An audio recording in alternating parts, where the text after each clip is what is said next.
Good evening. Welcome to the International Spy Museum. My name is Vince Houghton. I'm the historian and curator here at the museum. We love nights like this, a chance to kind of go a little bit outside of our comfort zone. I think that's one of the most entertaining things. This is not something that 20 years ago, not that we were here with celebrated our 15th anniversary, but 20 years ago, if there was a spy museum, it's unlikely you'd have an event like tonight, mainly because back in the day, back in the 20th century, in the 90s and before, there was a pretty clear line of demarcation between what is considered traditional intelligence activity and special operations. They dabbled a little bit. They played in the same sandbox every so often. They borrowed each other's toys, but for the most part, they had their own little fiefdoms. Since 9/11, that line has vanished, evaporated. It is gone. There's very little distinction anymore between what is a job for a special operator and what is a job for an intelligence case officer or an intelligence paramilitary officer. People like Clint did operations that back in the 80s would have been considered something for CIA operations officer. And people within CIA operations guys are doing things today that would be considered, hey, that's what a Green Beret is supposed to be doing or what a SEAL is supposed to be doing. Maybe not a SEAL. I know you guys are special. But what's wonderful about this, and I think what you're going to see carried through into the opening of the new museum in about a year from now, is that we're fully embracing this line, this disappearing line. I think that you'll see a lot of that represented in the new spy museum, that the fact that it just doesn't exist anymore, that it's everyone's in the same sandbox playing with the same toys, and fun toys they are. So let me introduce to you our speaker tonight, Clint Emerson, who's a founder of Escape the Wolf, a company focused on workplace violence prevention and response. Your thing is dinging, it's totally not mine. Threat identification and crisis management. He continues to catalog self-defense skills while developing unique, durable tools and products for personal and home security. He is the author of the New York Times best-selling book, 100 Deadly Skills, the SEAL Operative's Guide to Eluding Pursuers, Evading Capture, and Surviving Any Dangerous Situation, and its sequel, 100 Deadly Skills Survival Edition, the SEAL Operative's Guide to Surviving the Wild and Being Prepared for Any Disaster. Prior to this, Clint spent a 20-year career in the United States Navy, where he was a member of SEAL Team 3 and the United States Special Warfare Development Group, which sounds pretty innocuous and pedestrian until you realize that this is the fancy name for SEAL Team 6. During his time as a SEAL, he was temporarily tasked with duty at the National Security Agency and has worked closely with other members of the intelligence community, again, telling you a little bit about the fact that everyone's in the same place, all working under one big happy family. So without further ado, let me introduce to you Clint Emerson. Thank you. Thanks, buddy. Hi. How's everybody doing tonight? You came out of the cold and all those icy, snowy streets out there. The weather guys here, are they pretty accurate or no? No. Yeah, same in Dallas. It's like there was supposed to be like some blizzard and there's nothing. But it's colder than it is here down south, so that should make you happy, right? Did Nathan and Carol make it through the doors? Oh, there they are. Okay. See, I had this procrastinator list because it's sold out. So then like John back there, these guys and some other guys, they all got special treatment coming through the door because they didn't sign up in time, right? Well, thanks for having me here. The Spy Museum does a great job kind of keeping everything remembered as it relates to espionage and stuff, and now moving into special operations with the new building. It's always a delight to come speak. And the SEAL thing, I think personally, it's gotten kind of out of hand. How many people knew what SEALs were 5 years ago? 5? Yeah? Okay, keep your hands up. 10 years ago. 10 years. 15. 15, you're still, wow. It's getting a little thin now. Because about 15 is when the wars started, right? And we started getting popular. Okay, now 20 years ago? 20 years, it's getting thinned out. 25? Okay, yeah, now we're really thinned out. All right. So, for me, I found out about SEALs when I was, 10 years old, traveling the globe. I grew up overseas and was in Germany and ran into this SEAL, and he told me this long story. It turned out to be 100% fraud. I based my whole life on a fraudulent story in an airport in Germany, and he told me some cool stories, and then when I became an adult and went to the SEAL teams and looked it all up, turned out it was all false, Probably along with him being a SEAL. because it's like one of the most fraudulent jobs out there right now. You know, and I don't know why. I mean, if I'm gonna lie about an occupation, I'm a doctor, a lawyer, maybe? No, not a lawyer. How many lawyers we got in the room? Lawyers? We got a couple? Yeah. Lawyers. They're right there with the IRS, right? And then, yeah, so you got, what, 300, out of every three, I don't know where they got this ratio, 366 to 1. So every 366 guys you meet that say they're a SEAL, they're fraud, okay? That's how bad it is right now. This whole stolen valor thing. So always assume they're full of crap until they prove otherwise, right? And there's a bunch of questions you can ask. Do you know what the questions are? Determine if someone's a SEAL or not. What's that? What's your BUDS class? So BUDS is basic underwater demolition SEAL training, and if they say something to the effect of Alpha 442, it's all bullshit, okay? At that point, you're like, all right, this guy's a fraud. Because they go sequential numbers, right? You know, they started with whatever, 1 at some point, and then now they're at like in the 300s, okay? 40, 60, let's see, 1963, January. Kennedy said we could be SEALs, so you do the math. What is it, 50, 60 years, something like that? And we're only into the class 300s right now, all right? So for me, you know, getting popular, you know, with the SEAL thing, right? Did anybody, this is what I had to go with, right? Magnum PI. Did anybody know Magnum PI before he became working for, what's his name? Higgins, yeah, the rich guy, right? Driving a Ferrari, right? Because that's what SEALs do. Only if you write books, just kidding. So yeah, his character was a former, you know, Vietnam vet, you know, and so I was like, oh yeah. So after I, you know, heard the story about SEALs, then you start researching it. You go to the library and you look at that thing called like a card catalog, whatever, you know, and then you got to go find it in the library. And, you know, they didn't have much. They had this one book I remember that was like blue, and it had like a pretty cool picture of guys coming out of the water with their Draeger on, you know, and it was a picture book. Perfect, right? Because I don't like to read. Who likes to read in here? No. That's why I put pictures in my books. It makes it easy, right? And I must have read that thing 1,000 times, you know. And then you had shows like this where you're always hoping for each episode just to keep alluding to that whole SEAL thing. But they very rarely did it, you know. They'd show every now and then a flashback, or him and his boys. What's his name? TJ that flew the helicopter, and who was the other little guy? Who was he? Was he like Rick? Was he like an EOD guy or something? I don't know. Anyway, that's what I had to go with, okay? It's not a whole lot. Then you had this thing come out, right? The movie Navy SEALs, right? So I'm sitting there looking at this thing. Remember what he was saying at this point? Anybody? You're welcome, but we didn't exist, and you never heard of us. Because this guy was like, man, you guys are amazing. He's like, we didn't exist. This operation never happened, and I'm going to kill you later if you say anything, or whatever they said, right? And that was kind of I was like, yeah, that's kind of cool. But this movie, like one of the others, the other one? Valor, something Valor. What was the other SEAL movie that came out? It was like all Act of Valor, yeah. And this one was supported by Naval Special Warfare, and so was that one. You know, so that's why they're somewhat accurate. I hate to say that with a Charlie Sheen guy, but you know, it's true. It's somewhat accurate. We talk about politicians while we're in D.C., right? Everybody know who this guy is? Jesse, yeah. So I showed up to Bud's, and this dude was wearing a tie-dye tank top, a pair of UDTs, okay, and he's not in the Navy anymore. He's been out for a long time.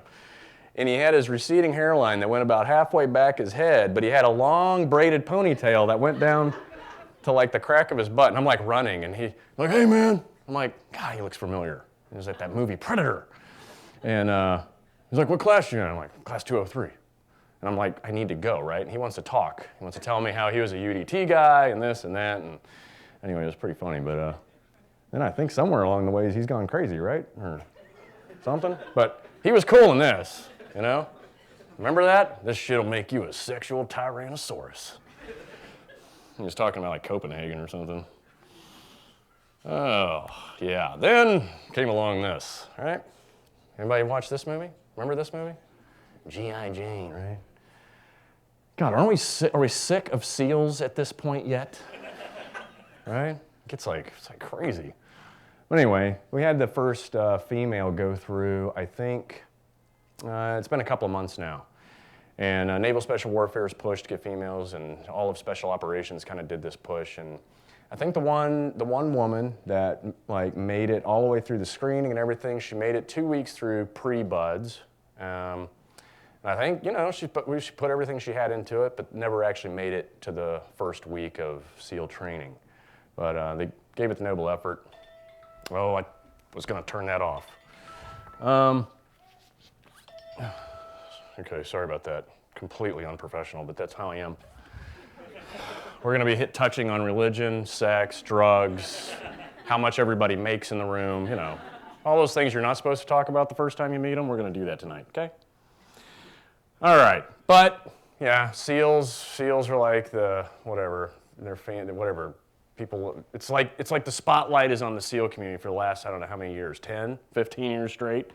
But let's not forget, you had John Wayne, Green Beret, right? And I'd have to say he's probably one of my favorites so far that's represented the Special Operations community, right? And then of course, Chuck Norris. Remember Chuck, Delta Force. Remember, it got all the glory there for a while with, I don't know, there was like 20 Delta Force movies, right, at some point? I don't know. And then, of course, everyone's favorite, Rambo. See, so the Army, got any Army guys in here? Yeah? Yeah. You guys have won football like the last, 2-3 years? Yeah, that's pretty good. Out of 15 that we beat you?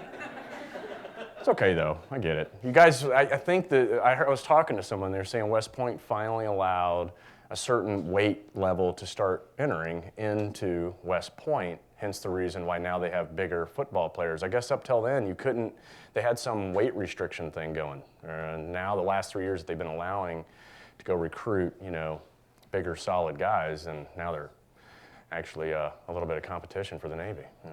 Anyway, so then there's Rambo. Yeah, there you go. Still looking good.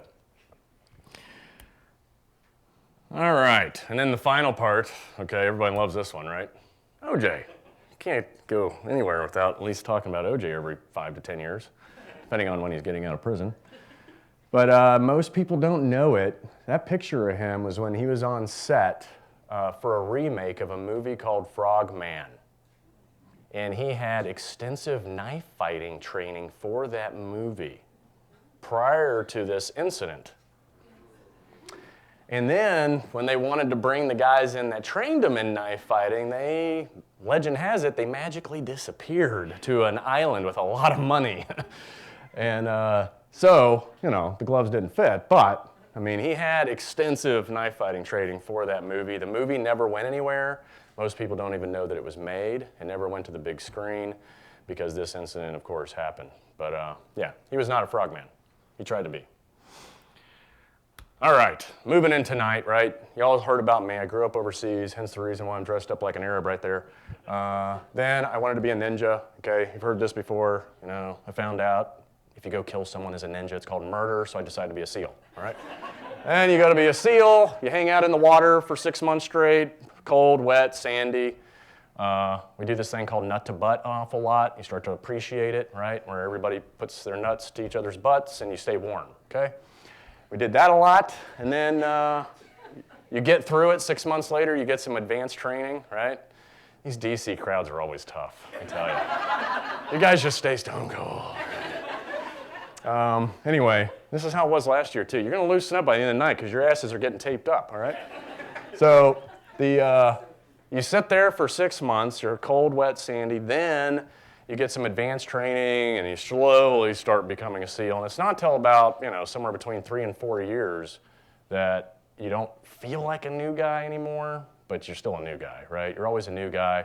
And putting that, whether it's self-induced or it's your peers around you, reminding you that you're a new guy, keeps you always on edge, keeps you always on your toes, making sure you're always learning, training, hopefully keeping you humble. And I don't know if that works, but yeah. And then 3 or 5 years later, heck, now you show up at the USS Cole. And this was the wake-up call for me personally. You show up at this thing and you see a hole in the side of one of the most advanced, destroyers. You could drive a bus through that hole. You can only see half of it at the waterline. 17 kids killed on that thing. And then at that point, I was like, wow, this is actually all real. You know, I was in it in, 94, and then that happened. You know, it took years. But prior to that, we were doing a lot of other stuff. We were operating, but it sure as hell wasn't as much. As soon as stuff like this started happening, then things cranked up for all the special operations. I always like to honor guys. I've been honoring Glenn a lot lately because of Benghazi and all that. Glenn, we did a couple of deployments together, stayed in touch all the way up until he went on that last trip. And hey, we all know the story, right? He got attacked. Him and Ty both were SEAL Team 3 guys. And then they did the government contract thing. But this is a picture of him in Iraq when we were doing these, where basically anytime you found a Scud or anything, you basically blew it up and destroyed it. So we took a moment, took a picture. Glenn was a great guy. Anybody know Glenn in here? Because he was probably the world's biggest best friend. Still to this day, you will never meet someone that everyone says, oh, that was my best friend. Oh, that was my best friend. Oh, that was my best friend, because he was that great a guy and he made you feel like he was your best friend without a doubt, and he meant every bit of it. But this guy had lived life before he even joined the Navy. He had hitchhiked across this country following the Grateful Dead, probably smoked a lot of pot. Then he made his way up to Alaska, worked on a fishing boat, then made his way down in California, worked in a microbrewery or something, sat around a fire on a beach in LA, happened to be with some SEALs. The SEALs were like, you should be a SEAL. And he was like, okay. And so he joined the Navy, and he ended up at Team 3 with us. He was a pilot. He and I would go, once I got my license, we'd go fly from time to time, and overall, great guy. You know, he grew up boxing, wrestling. He was one of those guys who was good at everything. It always made you go, no, fucker. Anyway, but he was awesome. All right, moving on. So wrote some books, 100 Deadly Skills is what they look like. Escape the Wolf was actually the kind of the kickoff. I put this thing together because in the government, there wasn't any books out there that said, this is how you blend in when you go overseas. This is how you kind of do things, and threat reduction, risk mitigation, you know, how to act, how to be. We're going to cover some of that tonight. Anyway, the book is what turned into the company, and now I do a lot of crisis management stuff for Fortune 500s, nonprofits, mega churches, private schools, you name it. 100 Deadly Skills is really just a consumer level version of Escape the Wolf, because it's how do I get you guys to be more self-reliant, self-rescue oriented? Well, you put it in a book and you make it really easy. You know, you can open the thing up, learn a skill, hopefully you retain some of it, and if a good day goes bad, well, then you're ready, right? And that's the goal. And that's the goal for tonight. I'll start moving through this pretty quick so we can get to all that ties and tape and good stuff, right? And everyone got lockpick sets when you came in through the door, right? If you didn't, they're back there in a bucket, but make sure you have them. You'll need them in a bit. Any questions so far? I like to keep this stuff discussion-based. If you want to throw something at me, you can. If I offend you, I'm sorry. All that good stuff, right? Anything yet? Okay, good. All right, moving into it. So threat reduction starts with awareness. We hear awareness all the time. It's kind of overused, but really underutilized, because what are we going to do? I hear people that talk about awareness, especially situational awareness, like scan your environment. Scan your environment. You know how much there is to scan around here? You know, or you break the area into zones and then scan from near to far, near to far, near to far. Our brains aren't set up to aggregate all that data, okay? It's not a computer. It's an organic thing shoved in our skull, and some of us got good ones, some of us got bad ones like me. But you're relying on your brain to take all that information in and somehow pull threats out of it is crazy, right? So first thing really is, how do you break down awareness? You look at yourself, okay? So you guys like, who wants to volunteer? Volunteers. Okay, you come up. Come on, get on the stage. Let me pick someone. Red. I'll take Red right there. Yep, you're wearing a red. Oh, he's looking behind him like, oh, he's not looking. Don't look at me, he's over here. Come on the stage, yeah, come on, get in the light. Yeah. So personal awareness, maybe we need one more. Let's see, you guys are kind of casual. You didn't dress up for me, that sucks. Just kidding, I didn't dress up for you either. Anybody dressed up from work? Yeah, you, back there. Tie, jacket, yeah, good. All right. So when we talk about threat reduction, it starts with looking at yourself in the mirror before you walk out each day. And I'm going to really try to do this without offending anybody, okay? But our ego, what happened to the... Okay, because our ego is what dresses us in the morning, right? Whether you think so or not. We all want to kind of stand out, look different than everybody else that we're around, or we just want to look good. We don't look like slobs. It's kind of normal. It's difficult to go and pick out neutral colors. Hey, I want to blend in. I don't want to be targeted, and make sure that if you're sitting at an international airport, we notice people. We notice some people that walk by, and then we don't notice a whole lot of people that walk by. And there's reasons for that. And you want to be one of those gray people that walk by that no one notices. But our ego tends to be the one getting in the way. So she has a little bit of a ponytail. So starting from the head down, like when we're talking about security, ponytails are great handles for bad guys, right? If I can control your head, I control the spine. If I control the spine, I control the body. This is basic MMA. Am I standing on something that? Okay. So, a ponytail is, it's great because it's easy. Sometimes I put this mop into a little thing on my head. My daughter calls it a knot or something. I don't know. I only do it because when I'm working out or running on my hair and my face, I look like an idiot. Ego. But that handle, right off the bat is kind of a security thing, right, for women. We were just talking tonight about with this red line rape that happened. We're going to dig into it later. You guys hear about that here locally? How many people from D.C.? I'm assuming a lot because you're not laughing. Just kidding. So working down, what do you think? Do you think she's pretty neutral on how she looks? Do you think she blends in? No? You think she stands out? Coat, yep. It's good, right.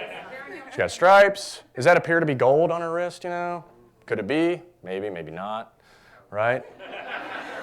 But what's something good going on here? Pants, right? Vice the skirt. When we talk about females, it's, increasing that security posture. Sometimes it's like, you guys don't want to wear the things that do increase your security posture because, maybe you don't want to wear pantsuits and all that crap every day. Neither would I. If I could wear skirts, I would. Boots. She's got shoes on that she can run or fight in. Right now it's winter, so it makes it easy to have kind of the right things on. But overall, security posture-wise, she's good. She could probably take a jacket and switch it out with something that's less patterned, right? We want to stay away from logos and name brands and all that kind of stuff. But overall, good, right? Yeah, thanks. Yeah. Okay. All right, bright colors. What do you think about bright colors? Yeah, it might. It's the first thing your eye catches you. What are those high heel shoes with the red bottom that women want? What are they called? That's right. I always say Louis Vuitton. No. Boo Boo? Voo Boo? What'd you say? Anyway, those things stand out. Women pick up on that kind of thing, and then you can't run, you can't fight in them, but that red, man, it's like the one thing you notice about those shoes, and you know that they're like $600 or something crazy. So the colors, even if it's on the bottom of your shoes or whether you're wearing it up top, it stands out, it's bright, and it makes it easy. Now, there are some cool features to this, like if there's surveillance teams out there, and let's just call it a stalker. It really makes it easy for a stalker to keep track of you at much further distances, right? Because now it's just that red sweater, and he can kind of keep track of it much further away, which increases distance, and you can use that to your advantage. Because the minute you walk inside a store and you take the red off and come back out, what's he looking for? And what has he done with his distance? He's increased it. So if you think, you're being stalked or followed and you have anything on that stands out that they could be tracking you by, well, now you can turn around and use it against them to then blend in as you walk out the door and hopefully elude that person, right? It's just little things. Jeans are good. He's got closed-heeled shoes. He doesn't look like he has any expensive stuff on. Good to go. Yeah, you're good. It's blending in, right? Would you notice him or no? What do you think? The red, right? That's about it. Okay. All right. Now this guy's dressed for success, right? Yeah? So ties, the suit in itself, around here, environment dictates. Is this common where we're at right here? Yes. Okay, so it actually turns out it's not that big a deal. But if you're traveling internationally and you show up in a country where this isn't worn all the time, but you just feel like, or better yet, the government or your company requires you to dress a certain way when you're sitting in business class. How many people have ever had to do that because of the company requirements or government requirements? You know, it doesn't necessarily mean it's going to work for you when you land where you're getting to, right? Closed-toed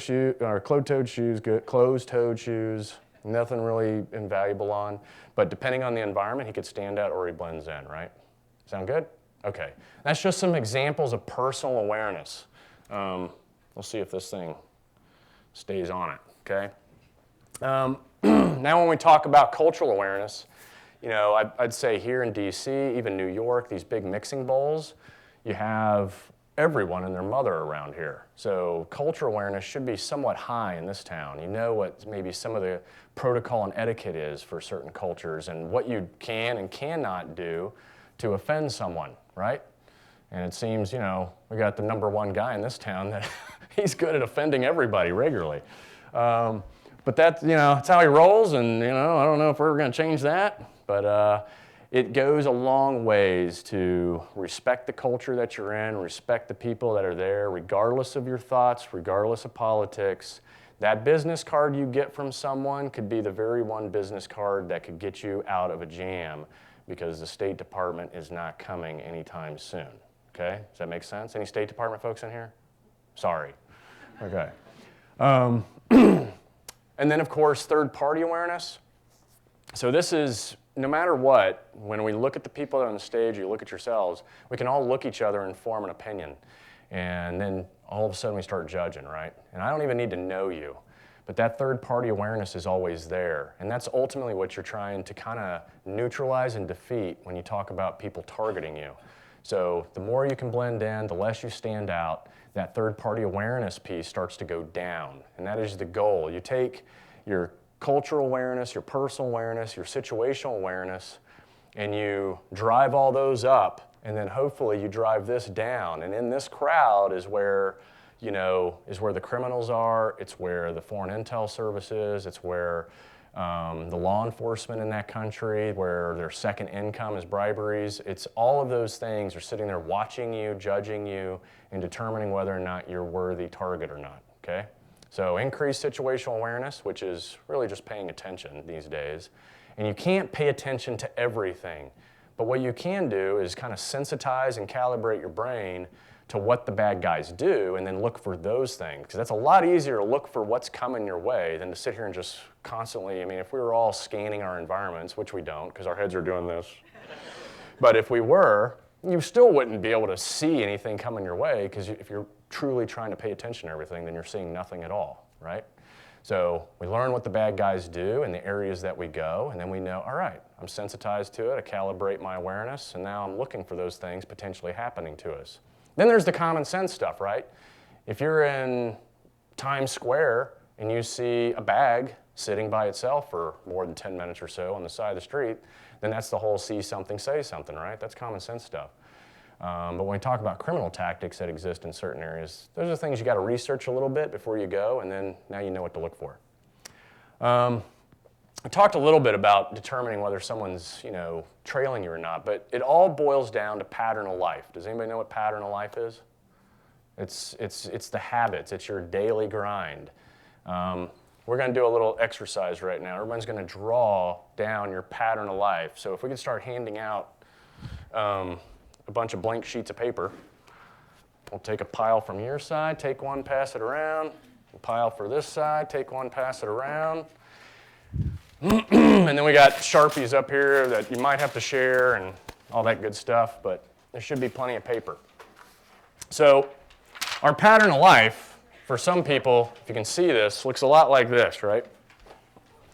I start at home, I go to work, then I go to the gym, and I might go to dinner, and then I go home. How many full-time moms we got in here? Full-time moms? No? None? Okay. There's part-time moms? Is it part-time? Full-time? I don't know. Part-time if you're divorced? Hey!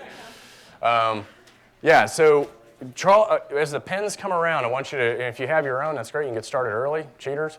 And then draw your home, draw what your pattern of life is, what you do on a daily rhythm. So it's the place, And you probably know what time you leave and when you arrive and all that good stuff, especially if you're relying on the metro, right? Take a moment. We'll take, what, 2, 3 minutes, give or take? Maybe more? All right. So your pattern of life is, you guys all know your pattern of life very well. What are some common denominators we heard just in the 6 or 7 people that we heard talk? 9 a.m. 9 times. You know your times, right? Okay, we're going to get to that in a second. Where you go, is it really all that different for us? You know, you get up. If you got kids, you're dealing with kids first, then you're going to work. And then you're dealing with kids, and then you're coming home, right? So that triangle we live in, how often are you treading all over it, over and over and over again? Raise your hands if you're just treading the same routes, same times, same places, day in and day out. If you've got a job that keeps you moving around and all that, great. Naturally, your pattern of life is, basically unpredictable. And that's where you want to be. So the time you leave, to the environments you go to, the distance between all of those, and then, of course, back to your demeanor, leads to an acronym, real simple, called TED. Time, environment, distance, demeanor, right? So if you want to be unpredictable, you got to change up your times, you got to change up the environments you go to, you got to change up the distance. Distance for when you live in a triangle is just change the routes. Some of them might be a little longer. Some of them might be a little shorter. But at least you're changing them up from time to time. And then, of course, your demeanor, right? How you carry yourself. If you're blending in, you're trying to be the gray guy and not wearing all the flashy stuff or driving the flashy car. If you're using public transportation, great, because now you're just surrounded by everyone else, and that helps with that risk mitigation and stuff. Now, I went out to Fallon. You guys know where Fallon is? Top Gun and all that? So I had those guys draw their pattern of life, and this is what I got. It was, okay. You know what I mean? These Navy pilots, I'm telling you. I mean, I don't know what their fascination is with these phallic symbols, but they draw them in the sky. This is their pattern of life. He's like, yeah, I go to work, I fly, I go to the gym, I fly some more, I go pick up chicks, you got chicks, and then I go home, right? But, I mean, I don't know. It's a Navy thing, I guess. I don't know.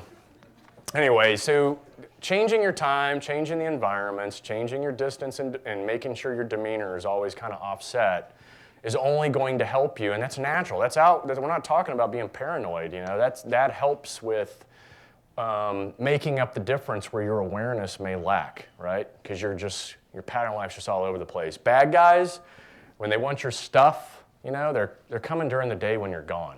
And all they want to know is when you're leaving and when you're coming home, so they know how much time they have to ransack your place. If they want you, then they are, without a doubt, focusing on the routes and the times and the people and the places you associate with. And then they determine your vulnerabilities and the best place to attack, what we call the X. And you never want to be on the X for any given period of time. You always want to get off the X as soon as possible. So what I challenge you with, now that you know your pattern of life, we've talked about it, start looking for the X. And what do you think the X is going to be defined by? The best place for someone to take advantage of you. What do you think those kinds of places or characteristics are going to be? Go ahead. Name them out. When you're alone. When you're alone? Where third-party awareness is down, right? Is that kind of what we mean? There's nobody to watch. There's no witnesses, right? What else? You don't have an out? Yeah, you're in a confined environment potentially, like this Red Line Act where she was on the subway by herself with that guy and no one else, right? And then she was raped, while the metro's moving. It's crazy. What else? Encumbered. Encumbered? Yeah, you're being... Carrying a kid. Yeah, kids, groceries, a phone. Yeah, your awareness is zero, right? What else? When you're on your phone. On your phone? Yep. Distractions? Anything else? So the anatomy of like your typical ambush is going to be where there's elements of surprise, right? So you can look at your routes and go, all right, this would be a good place to probably attack me right now, right? Because no one can see it, no one can hear it, and that's what they're looking for. They're looking for that best place. It could be right when you're leaving work or right when you're leaving home, early in the mornings. Doesn't sound like anybody's getting up too early around here. I mean, you're leaving 9 o'clock, yeah. That's fine. I mean, as long as when it's busy and you're leaving during those times, that's even better, right? Is everybody kind of getting the gist of this whole thing? It's very difficult. We're creatures of habit, you know. We get in, we fall into these routines, and we just do it day in and day out, and we get to the weekend. But to make your week a little more interesting, you can start varying this stuff up. You know, you can, if you always assume that you've got somebody stalking you, you're under surveillance, then you're always going to be okay because you're going to be always checking the things that matter. And you're going to be identifying those ambush points and making sure you're not sticking around in those areas too long. Whether that ambush point's a parking garage or driveway, you know, it could be the fact that when you walk home, there's an alley you walk by that you could get drugged into. If you stay in hotels a lot and you're traveling a lot, and your room is placed near a stairwell, you know, you could get drugged straight into the stairwell. You know, the fire escapes. That's a great place where, you know, bad guys come in through those doors, and then they also snag people out those doors. Making sense? Okay. Any questions so far on any of that? Anybody have a particular concern, issue, you know, that they deal with on pattern of life? No? Good? Okay. Moving on. So I try to break this stuff up, right? You're going to sleep, now it's time to wake up to like some story time, right? So this one, I was just telling the story last night because I forget my stories and then something will remind me of it and then I'll tell it. So these are ribs. They're rigid hull inflatable crafts, and they're, you know, they got these diesel cat engine jet motors with bucket systems that can turn on a dime. They can go like whatever, 60 miles an hour, crazy, on, you know. And they always our drivers like to go as fast as possible on the roughest sea state so that you break your neck and break your back and everything else. We sit in this back area right here, and then you have the engine covers, and then you have, you know, the guys that are driving and comms and all that good stuff. I'm kind of making fun of myself with this, but it's all right. So I'm standing on, we're doing over the beach training, right? And we're showing off. It's during the day, it's just training. And OTB is when you get off the boat and you swim in. And I'm standing there, and I've got what we use for most waterborne operations. You'll use like a Chi-Com or an AK-47 because they actually fire when you come out of the water, where if you use something with higher tolerances, the odds are it might not fire. So if you just want to swim with a weapon that can get tossed around the surf zone, get full of sand and all that good stuff, AKs, Chi-Coms, those kinds of things will still fire when you come out of the water. So I've got that thing sitting right here, but the unique thing about it is you have to put those on fire in order to lock and load it, right? So there's a charging handle, and I hold the foregrip, I pull it back, and then when I let go, it starts firing rounds into the bottom of the boat. Dun, dun, dun, dun, dun, dun, dun, dun, dun, dun, dun, and I'm like, what the? And so I grab the safety, and I shove it up, and it stops firing, okay? Anomaly, weird. What's even worse is there's like a admiral standing across from me who was there to watch the SEALs go across the beach. And I'm kind of like, yeah, and the best thing, though, that kind of made me feel a little bit better about the whole thing. One, I didn't shoot myself in the foot, which was great, because you never want to be the guy that he literally shot himself in the foot. Not once, but like 4 times. But somehow the bullets managed to go in between my feet into the engine cover, and below that is engines, right? So I'm like, damn, this sucks. Can I just get in the water and get the hell out of here, right? And my chief is looking at me like, what the fuck just happened? And I'm like, oh, and all this is communicated through our eyes, right? And I'm kind of like, what do I do now? I don't know. I just had like this crazy malfunction with my weapon and this admiral, and he's like, if you mess with guns long enough, that kind of shit will happen. And I was like, oh, thank God. Got in the water and went away. It turns out, so we have these Rhodesian chest harnesses, and where you have these flaps that cover up your magazines and all your gear that you're wearing on your chest. Well, it happened to be sitting just right where a little piece of nylon was kind of pulling on the trigger already, right? So then when I cranked it back, it was ready to fire, and all I did was just started firing into the boat. Fortunately, the engine covers are made of like Kevlar, and so the engine didn't get touched. And then we did all our stuff. We came back. We had a debrief. We figured out what happened. It was an anomaly event, but, you know, Clint's still the jackass that did that in front of the admiral who were there trying to impress, right? Life's a competition. Everything's a sales pitch, even for us, right? Like, we got to show these guys, our leaders, how good we are, and hope that they use us when we go on deployment. Now, that didn't probably help too much, but it was kind of a weird accident. And so that night, the boat guys call me over, and they're like, hey, we got something for you. And I'm like, all right. And I go over, and they have lacquered the holes for me. And they said, do you think you could just put your signature right next to the holes? I'm like, all right. I sign it, and then they lacquer over it, and that boat's probably still roaming around with my signature and my bullet holes in it. So anyway. Yeah, that was fun. I didn't live that down for like a year. All right, moving back in, okay, we're going to try and we'll keep going through this. So when we talked about awareness, we talk about, your pattern of life and how important those things are. Now you start talking about some of the, current things that have been going on. I try to fill this thing, and these are all illustrations out of the book, by the way. Makes it easy, right? Pictures. So some of the more unique stuff that's been going on, the scams, ransomware. How many people have been working for companies or agencies that ransomware has been an issue yet? A couple. We got half a dozen people in here, right? So you're familiar with it, right? So you don't want to be the employee that clicks on that link and all of a sudden all 1,000 computers lock up because of you, right? So that's the first step, is awareness with what you're clicking on. But I know the deal. We just start clicking sometimes. Click, click, click. I just need to get through these. And you end up clicking on the wrong thing. And all of a sudden you get an alert comes across your screen that basically says, hey, we've encrypted all your files. And we'll unencrypt this stuff or decrypt it for you if you give us like $300. And it's usually a pretty cheap fee, because what they're doing is they're sending that thing to thousands of people. They're all going to pay, because that's sometimes, for a lot of businesses, that's just the standard operating procedure now, is just to pay it. But there are some things to do if you're personally attacked, and that's what this focuses on. If you don't have the money to be given these guys, then the first thing is a 3-2-1. Any IT folks in here? Yeah, so 3-2-1 rules, they're probably very familiar with it. If not, it's just a backup systems on saving your information these days. A lot of us already do it and you don't even know it. So the first one is the cloud, right? And the cloud is not, a cloud.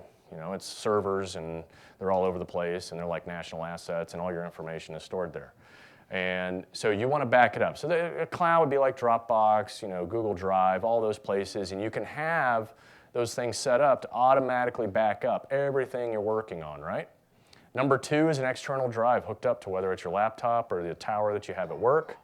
And then that thing, when you buy them, hell, you can buy them for nothing these days with terabytes of memory, and you can program it to back up everything you're doing all the time.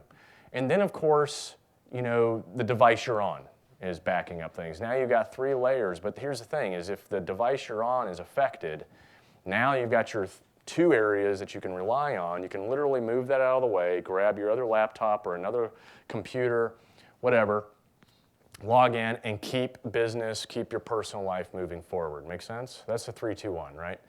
If you're a victim of it at home or wherever, and all of a sudden you get that disclaimer and you don't want it to go network-wide, this is very difficult because you're racing against something that travels, if it's fiber, then it's traveling at the speed of light. So good luck. But you can power down, unplug everything, try to just get off the net. Do everything you can to prevent your terminal from affecting everyone else's, okay? So power, cables, everything gets unplugged. Basically, you're going to go crazy at your cubicle and hopefully save the day, right? But those are just some basic steps that you can take, and for longevity's sake, you're saving that stuff up in different places, back up to the backup. The whole mantra is 1 is none, 2 is 1, so always have your backup, right? So this one's becoming more and more popular. There was actually someone, there was a woman here in D.C., I think it was like a month ago, maybe it was Virginia, this virtual kidnappings. They're becoming more and more popular. It's a scam. They tend to focus on folks that maybe aren't so technologically savvy, and they tend to hit the elderly that have grandchildren, and they will call you up and say, we have your grandchild, we're holding them for ransom. And then they'll go on to just terrorize this person, having them believe that they have a loved one and they've got them. And then they keep you on the phone for an extended period of time, and they make you drive around and pull money out of ATMs and do all this stuff. Anybody know anyone this has been affected? Okay, a couple here, right? Yeah, got a handful of people in here where this has happened to them. So it's becoming more and more popular, but there are some distinguishing differences. The end state is you go collect all this money and you hand it off, or they'll use different online, anonymous transaction stuff, and then you'll give them all the money, and then there was absolutely no one kidnapped. A lot of times they'll focus on someone who's traveling. So especially if you're flying overseas and you're on the plane for, that if I'm the bad guy and I know, oh, she's going to be on the plane for the next 6 hours because she posted it all over social media at the airport on my way to London. So that's the first step. Don't do that. Now they know you're in the air for like whatever. What is it from here? It's like 6 hours and less than that. But they know they have that amount of time to work with to call everybody else and try and get money, right? And then those people don't know. They thought you were going to London, but maybe you got captured before. Maybe all of a sudden, it raises a lot of questions in your loved ones' minds, and then they'll just go pay the money.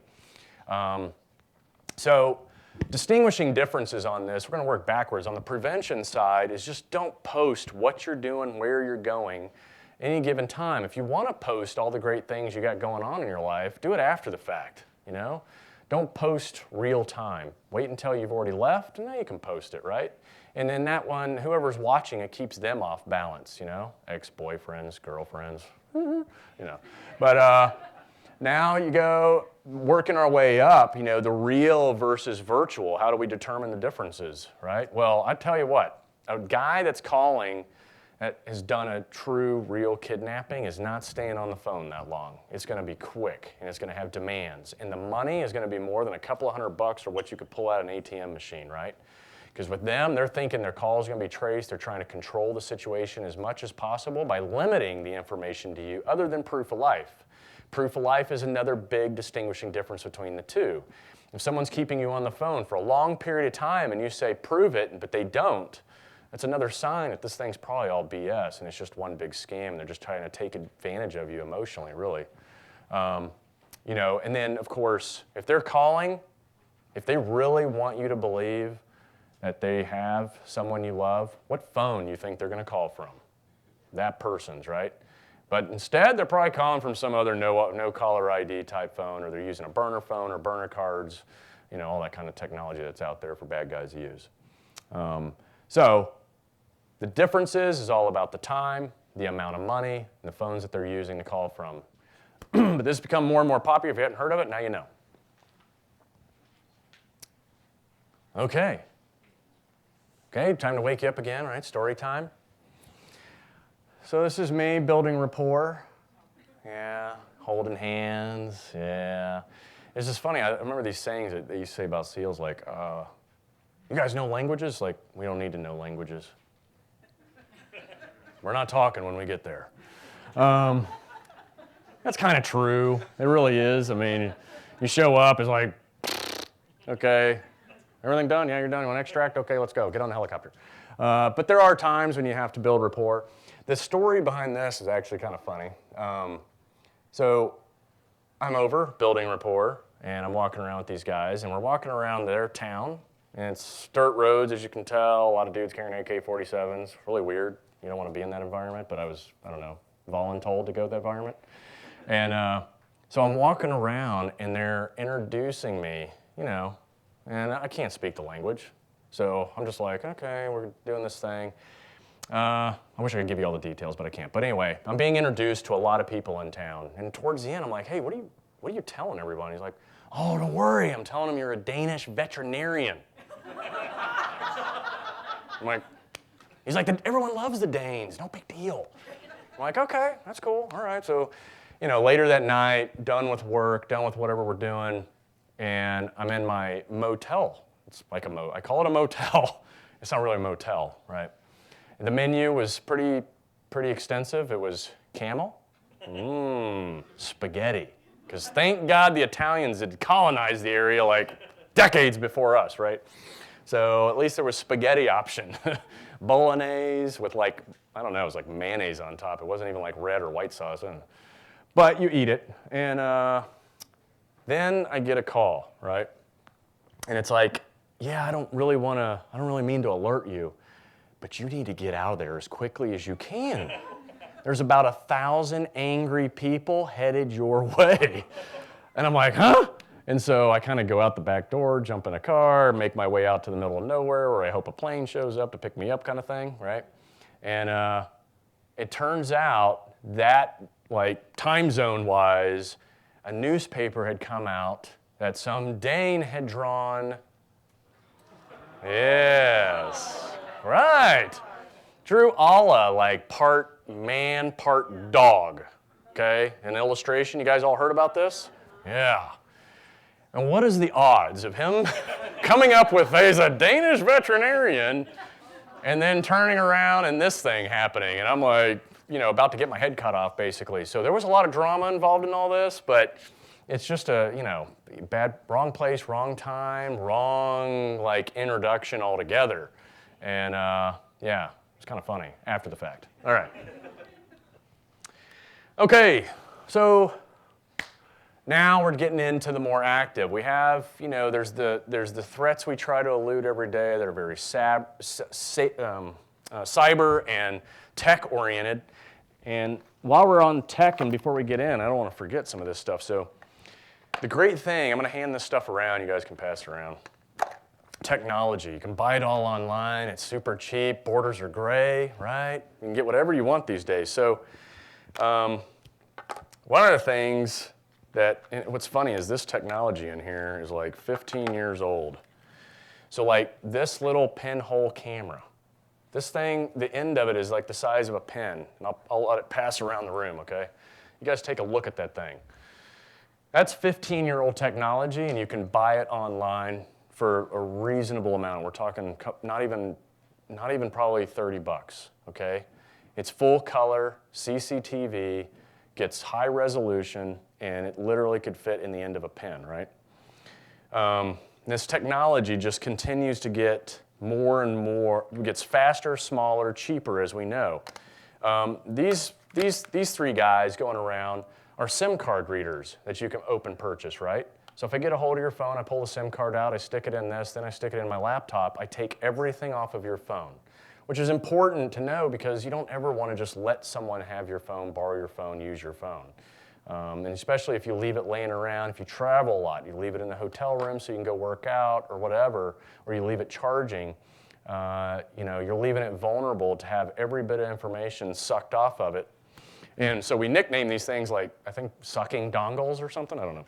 But slurping dongles. So a slurping dongle is any basically smart USB that you program it to suck everything off of any device you have. So the SIM card will slide right into these things, pull all your data. That means your texts, phone numbers, your contacts. SIM cards continue to have more and more information on it depending on your providers. And this stuff is readily available right there on the internet. All you gotta do is Google it. Tracking devices. Other technology that can be used against you. And considering tracking laws are really gray. If you want to go stick this on someone's vehicle and see everywhere they're going, who they're hanging out with, what they're doing, you can do it. And there's very few laws, depending on states and all that good stuff, protecting people. So you have some that are loggers, and then you have some that are actual real-time tracking devices. So the real-time tracking device actually have a SIM card in it, and you can dial in basically through apps these days, and then it'll show you that vehicle on a map and tell you everything about it. Great for keeping track of your teenagers, or them keeping track of you. It just depends on who's better at technology. So these things, like I said, they're readily available. It's good to know about all this stuff. And like I said, this is all old stuff. The new stuff is smaller, faster, cheaper, better, but be aware of it. Now, when you talk about like tracking devices, where do you think tracking devices are going to be if they're put on a vehicle?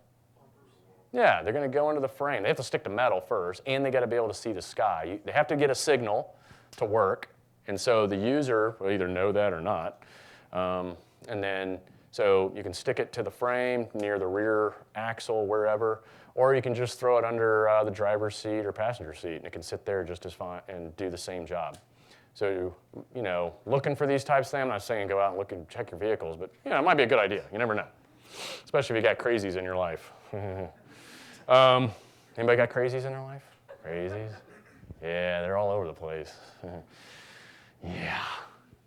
All right, so now we kind of move out of all those tech threats, and, you know, we know that the zeros and ones out there in the digital world can be just as threatening these days as actual, you know, bad guys with pulses. Okay, bad guys without pulses, not an issue. Bad guys with pulses, yes, we got to worry about them. So active shooting, this has been a big one. Run, hide, fight. Everybody heard of that? Run, hide, fight. You're hearing it more and more. It's starting to actually catch on. There's a lot of different, there's some other mantras out there, but that one's probably the most popular because it's the easiest. It's in no particular order. That's one piece of that you need to know. It's not run, if I can't, you know, fight, you know, it's whatever your environment will permit. So if you're on a train in Europe, it's a confined environment, or if you're in a bathroom in Orlando in a nightclub, then you're probably limited to fighting, okay, right? The environment dictates. On the run, if you're gonna run, if I want to make a shot very difficult for myself, then I've got targets where I'm changing elevation and windage, right? So people think it's crazy to run zigzag patterns, but it works for someone who's trying to actually, because the further you get away, that's changing elevation. And then if you're zigzagging, that's changing windage, right? So just that little bit makes him go, never mind, I'll go over here and shoot the easy guy, right? So, and that's the goal, is to be a hard target. You know, don't make it easy on them. And then, of course, on the hide, this is something you can pay attention to. Like these pillars right here, knock on that thing for me. Is it's solid, right? It's got a pole running through it, or it's got to be, it's structural. So if someone was coming in here to shoot, do you think that would be a good thing to hide behind, or your chair? Right? So you want to pick the things that stop bullets, ideally. Now, not everybody can fit behind that. So you get lucky, he gets lucky, you know, some people just get lucky because they happen to be sitting near the thing. But then it's, okay, now get out of sight, right? So I can't get my sights on you, then I can't shoot you. So look for cover. Cover stops bullets. If you can't do that, then get out of sight, right? And that's what the hide is all about. Any questions on run, hide, fight? Okay, so the precursor to all this is, anybody ever heard a shot fired indoors? Yep. Could you determine where it was coming from? No. A shot fired indoors becomes almost like omnidirectional, right? It's like sound underwater. Sound travels like 10 times faster underwater, but you can't tell where that sound is. And it's the same thing when gunshots are fired indoors. So somebody could be shooting, let's say, that exit door down that long hallway where the bathrooms are. They could launch around, and it would sound like he's standing right behind you. So a lot of times what happens when shots are fired indoors, people tend to just run away from what they perceive the gunfire is coming from, and in reality, sometimes they end up running into gunfire. So you have to ID where that shooter is. You have to figure out where the bullets are coming from, and then make sure you get, you know, increased distance, increases survivability, right? And that's the ultimate goal. Any questions on that? Okay.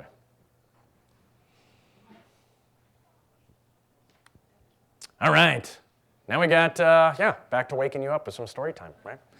So this is any street in the Middle East, really, you know? What does Trump call this? Wow, hashtag shithole, right? I wouldn't label it that. I've been to a lot of places that he'd probably consider a shithole, but they're all like, you know, some of them, that culture is kind of cool. And there's a lot to learn from all that stuff. You know, I grew up in Saudi, growing up doing the hatred thing, you know, I hate these people, I hate this culture, blah, blah, blah, blah. And it led me to being a SEAL, I'll admit that. But, you know, and then when you become the adult version of Clint, you go, you know what, everyone's got their own thing going, you know, and if you don't like it, who cares? If you like it, great. If you don't, you don't. We all live our own lives, right? So, another interesting story. So, you guys, I was checking in for work overseas, and I go and I meet with my who I'm going to be working for, And I get my phone, I get some money, you know, it's a great reception, right? It gives me all the things I need. And then I get in my car and I go down the block and I take a right-hand turn. And once again, a mob of angry people, right? And you guys remember Arab Spring? Yeah, this was the kickoff to that, okay? And I happen to be surrounded by it. And I'm in my car, and the wheels start coming off the ground like this, right? I'm like, wow, I didn't know this vehicle could do that. All these people pushing it left to right, and they're yelling and screaming, and a couple of them have some AK-47 slung, and I'm kind of getting concerned, like, wow, all the things I've done in my life, and this is how I'm gonna get ripped apart by this crowd, right? And I'm looking at the car that was given to me. I'm looking at the gas tank. It's on empty, yeah. I'm kind of opening my phone. I flip it open. It's a flip phone, right? And I open it up, and I'm like, oh, there's no SIM card. They didn't give them to me yet. They're like, yeah, use the money. Go buy some SIM cards. And so I've got absolutely no gas, no way to communicate, and I'm being rocked back and forth in my vehicle, right? And there's really nothing you can do at this point. Kind of look at everybody like, I'm not the bad guy. I'm not the bad guy. So first thing is like, I grab my embassy badge. I'm kind of like, embassy. And then I'm thinking, well, that might not work. So I kind of put that back down, right? And they're looking at me. They don't care. And when we talk about projection and demeanor management, sometimes you need to look for that, right? So I start really paying attention because I'm actually truly getting nervous at this point. And I see a set of what I call sympathetic eyes, right? There was a guy. He had a uniform on. I think he was probably law enforcement or military that was there to probably control some of this protest. But as you know, they're not controlling those protests. There's no controlling it once it starts. And he's kind of looking at me, and I'm kind of looking at him, and then I'm like, the universal sign to get people to maybe help you out is this. I'm like, you want some money? And he looks at me, and his eyes get a little big, and I'm like, oh, good. And I'm like, go to the door. And so he kind of goes over to the door, and he takes off his AK-47, he points it at everybody that's near the passenger door, and it opens up a little bit of a bubble so he can open the door and get in. And I'm taking a little bit of a risk here, right? Letting this dude in with a gun. But I figured that was better than what else? I didn't have any other options, really. You know, if you floor it, it turns into like The Walking Dead. You see what happens when you run over zombies, right? You get high axled, and it wasn't going to be good if this American ran over all these protesters. You know, it turns into an international incident. Okay, I can't run them over, darn. But, you know, I rely on the next best thing, sympathetic eyes. He gets in the car. And then he takes that AK-47, he points it at the windshield, and people start moving out of the way, and I start slowly picking up speed and take the first turn, get to a gas station.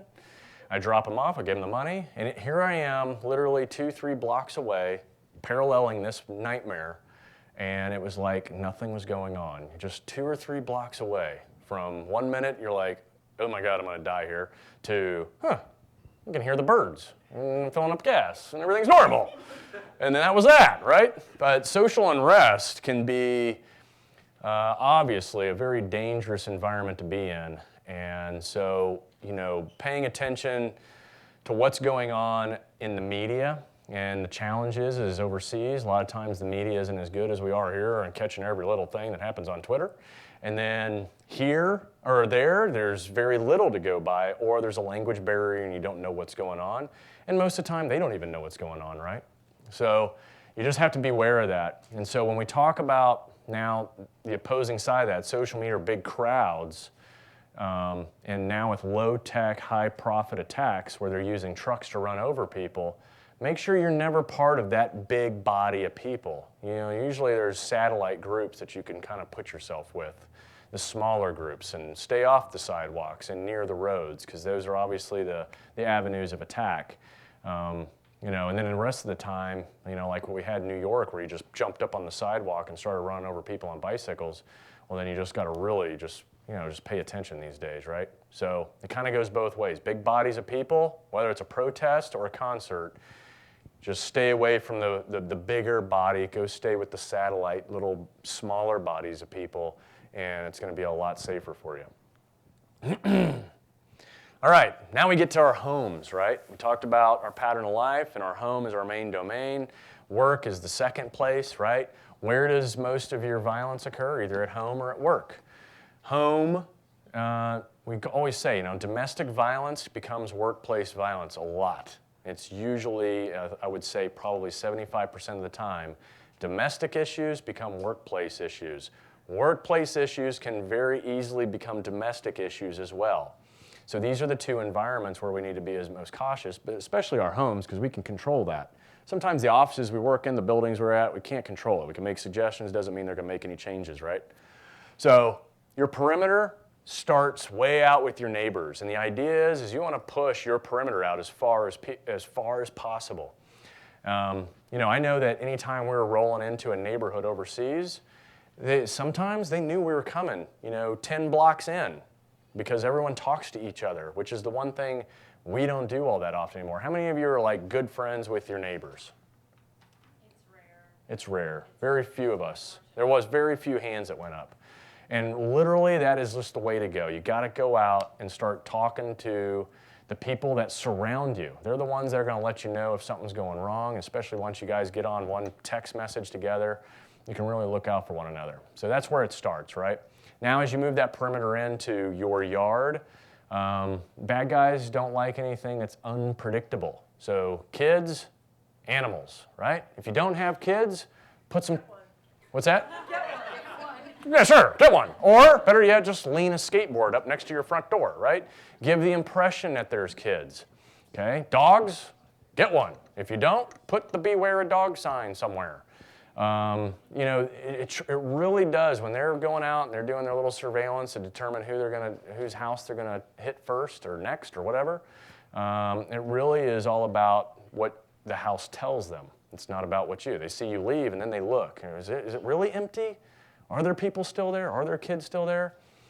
If you're, I keep putting it out, I've said it 100 times, you may have already heard it. If you're a single woman, you get yourself a pair of size 12 cowboy boots, okay? And you put them outside your front door, okay?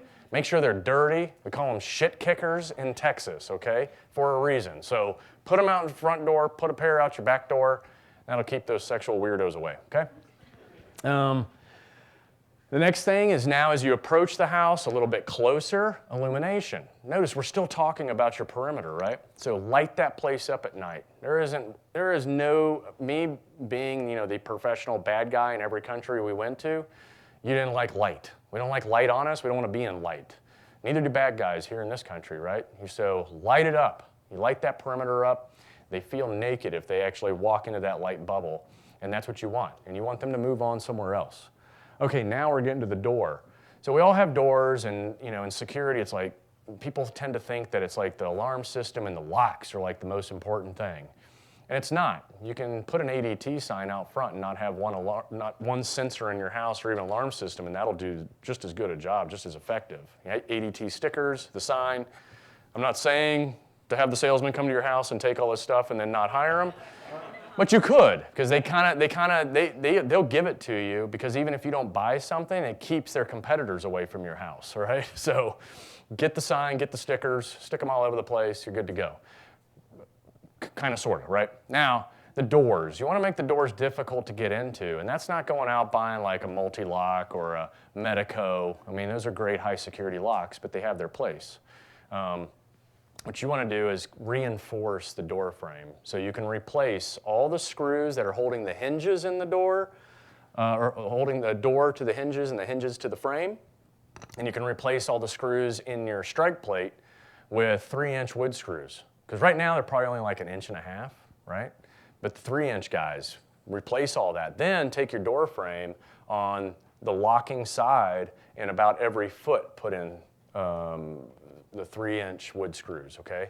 Now, when someone's trying to kick your door in, it's gonna become very, very difficult for them, right? You just reinforced everything, and it's anchored to studs, so you gotta send long enough screws in to get to those studs, and that's the whole purpose of the longer the better with the wood screws. Making sense? Yeah, okay. So now you reinforce your door, you got your now of course the pattern of life of the house. These days with all the automation, and it's cheap, highly recommend. Everything's digital now. You got Nest products that are out there.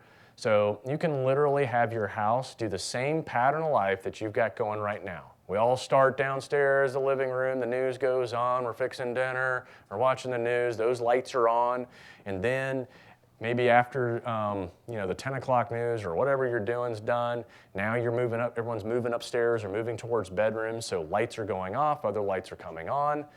The beauty of all that automation is you can program those to turn on and turn off the exact same path even when you're gone. So your house is telling a story that is exactly the same as if you were there, and that's kind of the goal, you know.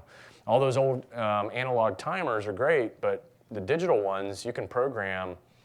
It's got like 10 relays in it, so you can have your lights go on and off at 10 different times, and you just program it. Okay, so that's just a little bit on that. I could keep going on the house stuff, but you know, the other piece, once again, we've hit it before: social media. Don't do anything real time. Make sure everything is in the past. Yes, so weather stripping on the base, there's a lot of criminal tools that they use to get into different places.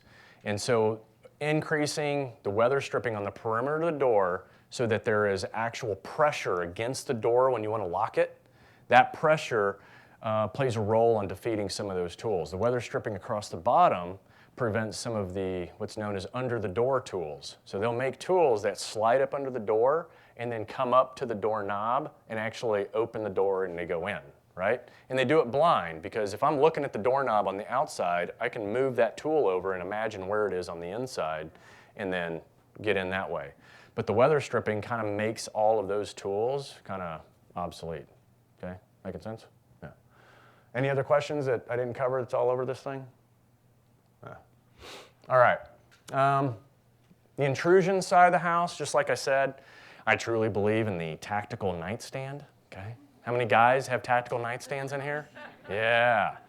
Now, I don't know about in DC, but mine, you know, you got like an AR-15, you've got a couple of different pistols. The one thing I highly recommend you add, living in DC, and you guys like hate guns, right? We all, right? You guys hate guns, right? Yeah.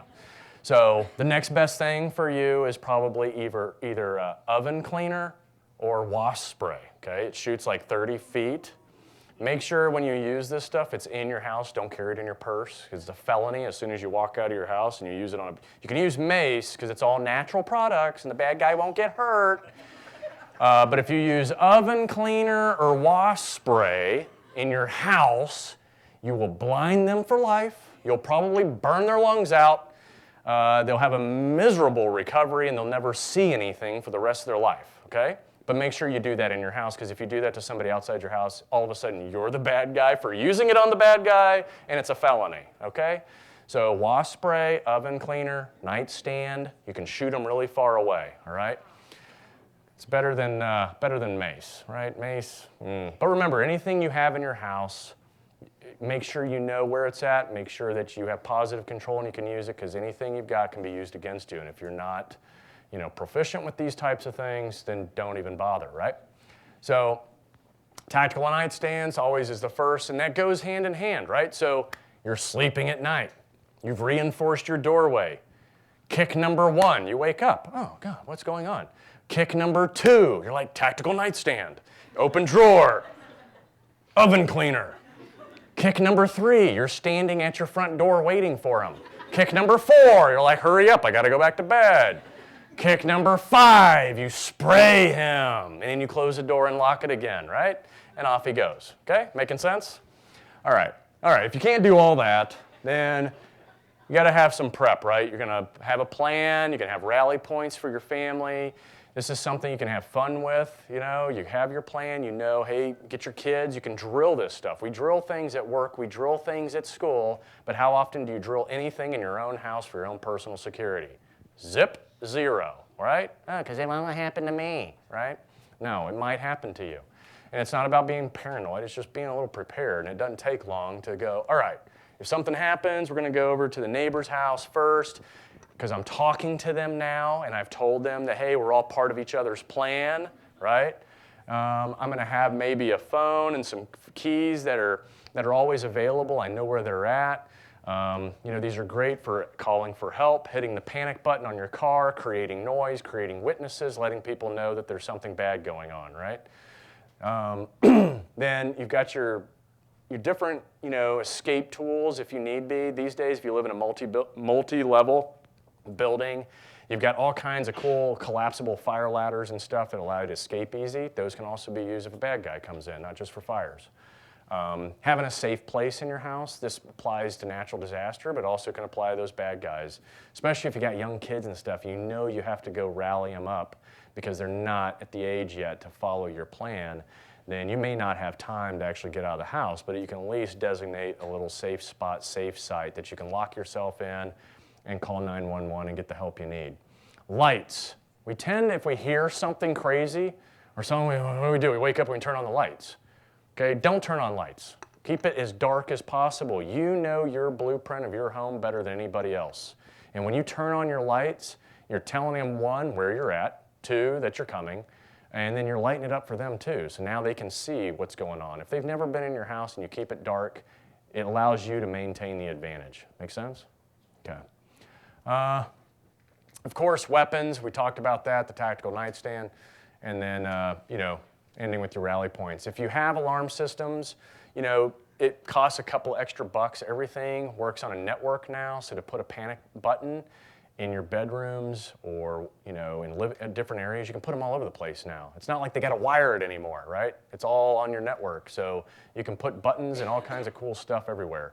It just costs a little bit more money, but it might be worth it if a good day goes bad. All right? Fair? Okay. All right. Story time, right? So this is in Tikrit. This is one of Saddam's palaces. We took a cool, hey, we took this place. It's our home now. Picture. You do that, right? But I do want to highlight some guys. You got Glenn over here that we talked about before. Matt is another guy that he was extortion 17. Everybody know about that as a helicopter went down full of SEALs.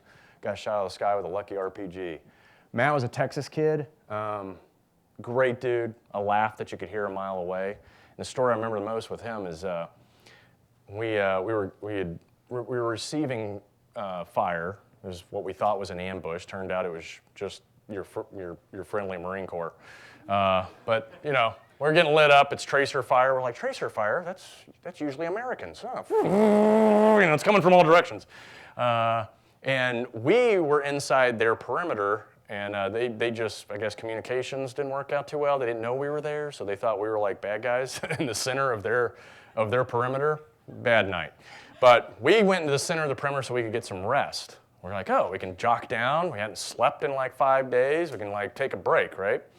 So as soon as we're about to actually get some rest, knowing that we had this perimeter watching out for us, all of a sudden we get lit up, right? And Matt was in the middle of taking off his H gear, right? And so his arm, gunfire erupts, and then he is taking it off, but then his arm gets stuck because he tried to actually put it back on, right? We knew, oh no, it's time to work, right? And his arm gets stuck, and I'm trying to help him undo this. We both end up on the ground. I'm still doing the same exact motions, but we're on the ground, and we're both just laughing our asses off during this whole event because it was just kind of surreal and funny that, one of the Humvees, got full of holes and there's bullets flying over, and we're kind of laughing about this H-gear issue. And it was a memorable moment that, most people don't get to experience together. And, but it was, you have these weird moments, it's not about oh, we did this and we did that. And it's these little things, these little, events that happen with your guys that really is what matters and stands out the most. It's not about the operations themselves as much as it's the guys you're doing it with. You hear that all the time, but it's so true. And the fact that we were both laughing so hard this whole event just made it even more fun. So anyway, sick. We're sick. We're sick people. All right.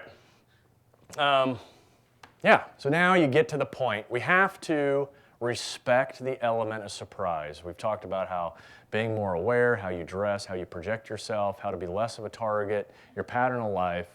We're sensitizing you to some of the threats and the tactics these bad guys use, whether it's in the cyber world or in the physical environment, but sometimes you just get caught off guard because you can't pay attention to everything, and you find yourself in a really bad situation. So when we talk about the different kinds of violent crime, They say overall it's going down in the United States, but the media does a good job keeping a lot of it up, at the top of the list. So we feel like we're in a really violent time of our life. I think most of it just gets more attention than it used to. And it ebbs and flows just like anything, right? So you have to take all that at a grain of salt, depending on where we are on a timeline of life. But regardless, violent crime is the last thing we want to be involved in. And so if you find yourself, outnumbered, outgunned, or receiving severe blows to the head, that's a good time to temporarily surrender. The last thing you want to happen is be knocked unconscious and then wake up somewhere and you have no idea how you got there, you have no idea where you're at, and they've had time to reinforce the restraints, they've had time to strip you down and take everything away from you, and you just don't want that to happen. So it's very difficult to say, at some point you have to give up or you have to surrender because it's totally against anything that we would do, and we would never do that in a gunfight. But when you talk about out on the streets and you talk about you guys and you're not professional soldiers, then of course, your life is more important than that fight you're in. And so the goal is to stay alive. So outnumbered, outgunned, taking severe blows to the head, the goal is to stay alive, temporarily surrender so that you can maintain control even though they think they've got control.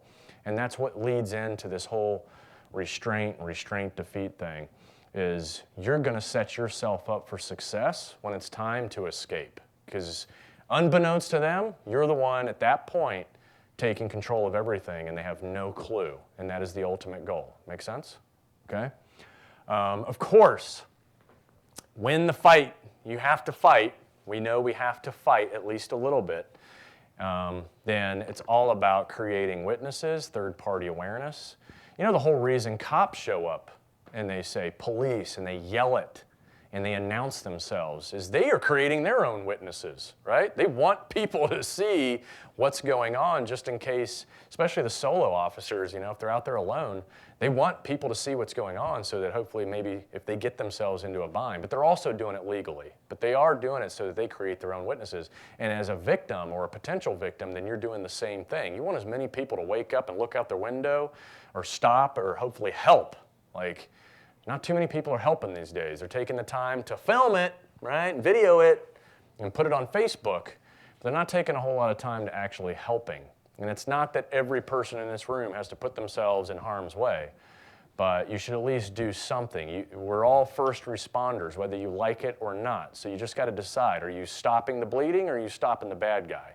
And you probably should make that decision now, which one you want to be. But you need to be one of them, right? Because you could find yourself in one of these situations really quick, whether it's active shooter or just one-on-one. So, being loud, some of these principles are nothing new. Fighting, using what you've got on you, improvised weapons. I talk about the zebra pen a lot. I have nothing to do with that company, but it's really the only good steel barrel pen out there. It's all one piece of steel, and, you can stab somebody all the way to their femur if you need to. And trust me, that doesn't hurt. I mean, that hurts. That's not at all fun. So staying conscious, staying alert, putting forth the effort to win, but you're setting yourself up for escape. We're going to get into that next and get you guys out of those seats. So going back to this red line thing, and I just kind of heard some of this as I got here. So, a woman on the train, she's late night, metro, and she's on there by herself, ends up getting raped, right? But she took the time to, I guess, during a moment of time, she left his DNA on a piece of tissue and left it behind, or they found it, DNA matched, and they were able to bust the guy, right? So when you talk about, that confinement period, where you're literally being taken prisoner, especially if it's kidnapping or whatever the hell it is. These days, it's all about human trafficking, so younger women are the ones vulnerable to this. But leaving that DNA trail, okay? Y'all remember the two girls that the guy took for a hike, We talked about this earlier, too. It was all good refresher stuff, but the two girls that kind of went on this hike with that guy, he took them out in the middle of nowhere, but she knew that it probably wasn't going to end up good, but she took the time to take a picture of that dude when she dropped her phone, and that picture was been used. Now, as far as I know, we were talking about today, I don't know if anybody confirmed, the guy hasn't been found yet, but at least she left that evidence behind, right?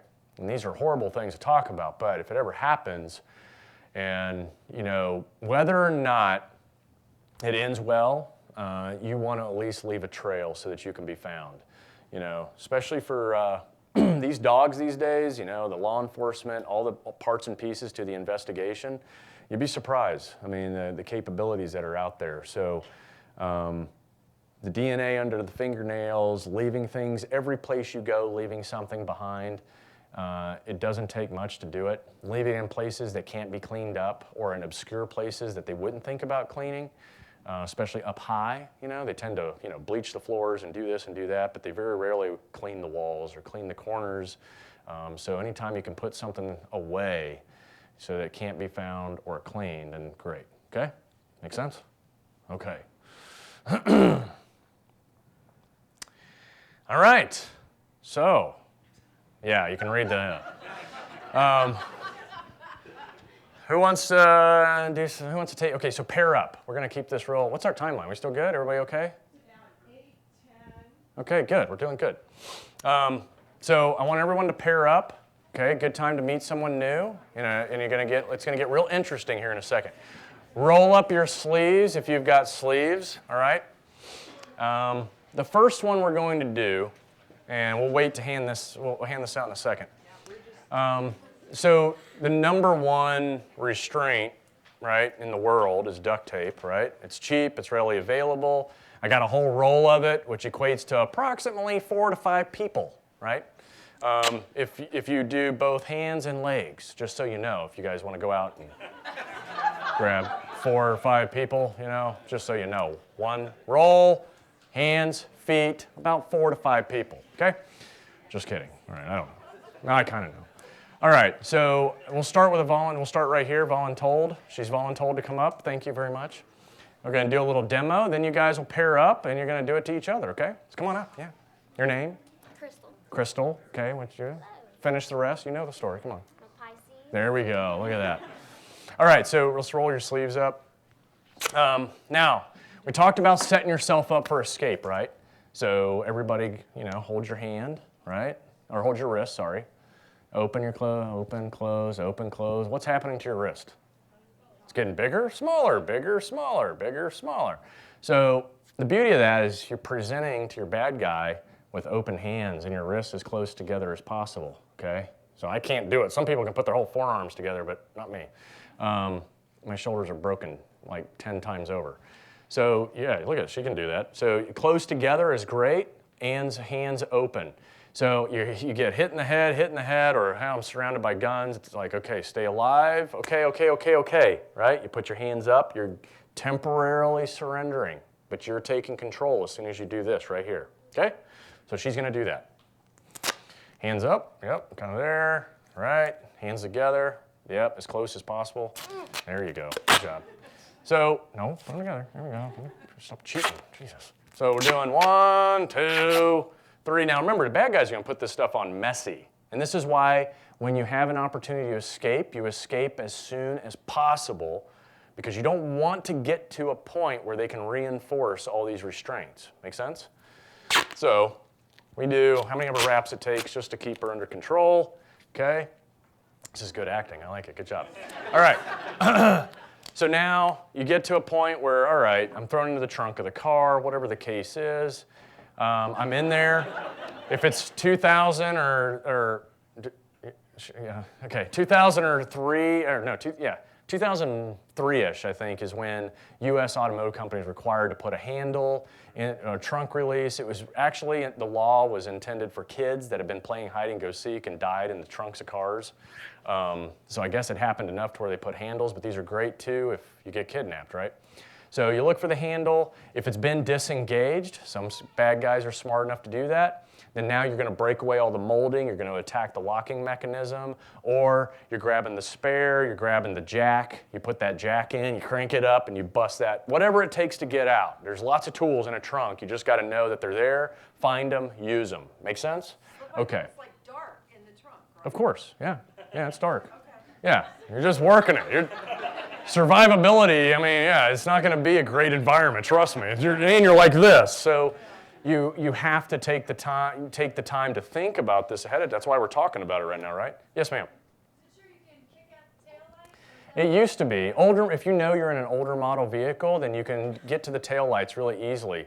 The new manufactured vehicles, your taillight assembly group is literally plugged in to that cutout of aluminum of the vehicle, right? So it just snaps in, and all there is enough room for the wiring harness to fit in through the trunk and then be covered up by all the molding.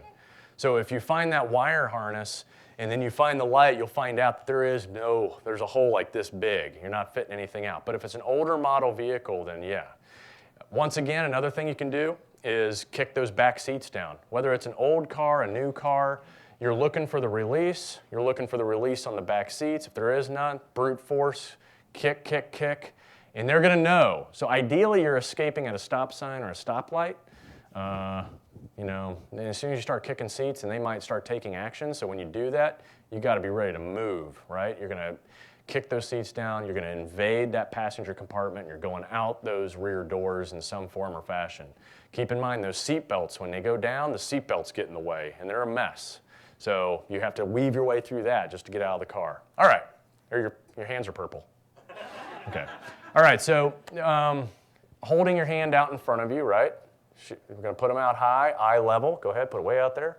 Now, she's got a lot of clothing on, but this will still work. The idea is we're going to shear this apart because it's a very narrow, this is the apex, if you will, right? And we're going to force the apex apart using your body as like a wedge. And it's going to be with brute force. So she's going to rocket these elbows past her rib cage and her wrist right through her chest. And it should shear this just like as if I cut it with a pair of scissors. So together at the count of 3. 1, 2, 3. Hey! So if you look at it, I mean, it looks like it's been cut. All right? So the do's and don'ts, if you get taped up, is don't sit there and do this. What it does is it starts to bunch up. All of us have moved, right? And we've all put tape on boxes. And then what happens when you let it bunch up? Then you're like cussing, right? If you don't have a pair of scissors, you're like, motherfucker, and you're trying to get that apart. And the more you bunch it up, the more it becomes like rope, like much more difficult to like cut, to do anything with. So the last thing you want to do is get it all bunched up on your wrist. It takes away from this technique. It makes it much more difficult, okay? That was with 5 reps, all right? You can do it 10 reps, and it's still gonna be the same result. Good job, thank you very much. All right, now you guys are gonna tape each other up and do it with one another. Only keep it at like maybe 5 reps, or you can work your way up and do 1 or 2 reps, then 4 reps, much as you wanna lose hair on your wrist, because it's gonna be painful. All right, so there were some good questions. You guys are finishing up. Feel free to finish up, no rush. Make sure you taper up real good. There you go. There was one is, hey, if this doesn't work, there is nothing 100% about any of this. It's restraint defeat. Criminals, magicians, they do it for a living, right? They get out of this stuff. I mean, a lot of this stuff, when you go back to like Harry Houdini's original book, it shows how to do a lot of this type of stuff. And as you practice it, then you get good at it. How many of you, this is a good crowd because it's roughly 100 people exactly, so we get a good percentage going. How many people got out of it and it worked? Yeah, it's probably 75% of the room, give or take, right? Now, if your buddy went ahead and wrapped it all nice and neat and all that kind of stuff, then it increases its difficulty. If you're a female and you got boobs, it kind of messes with how the approach, if you will, to your chest.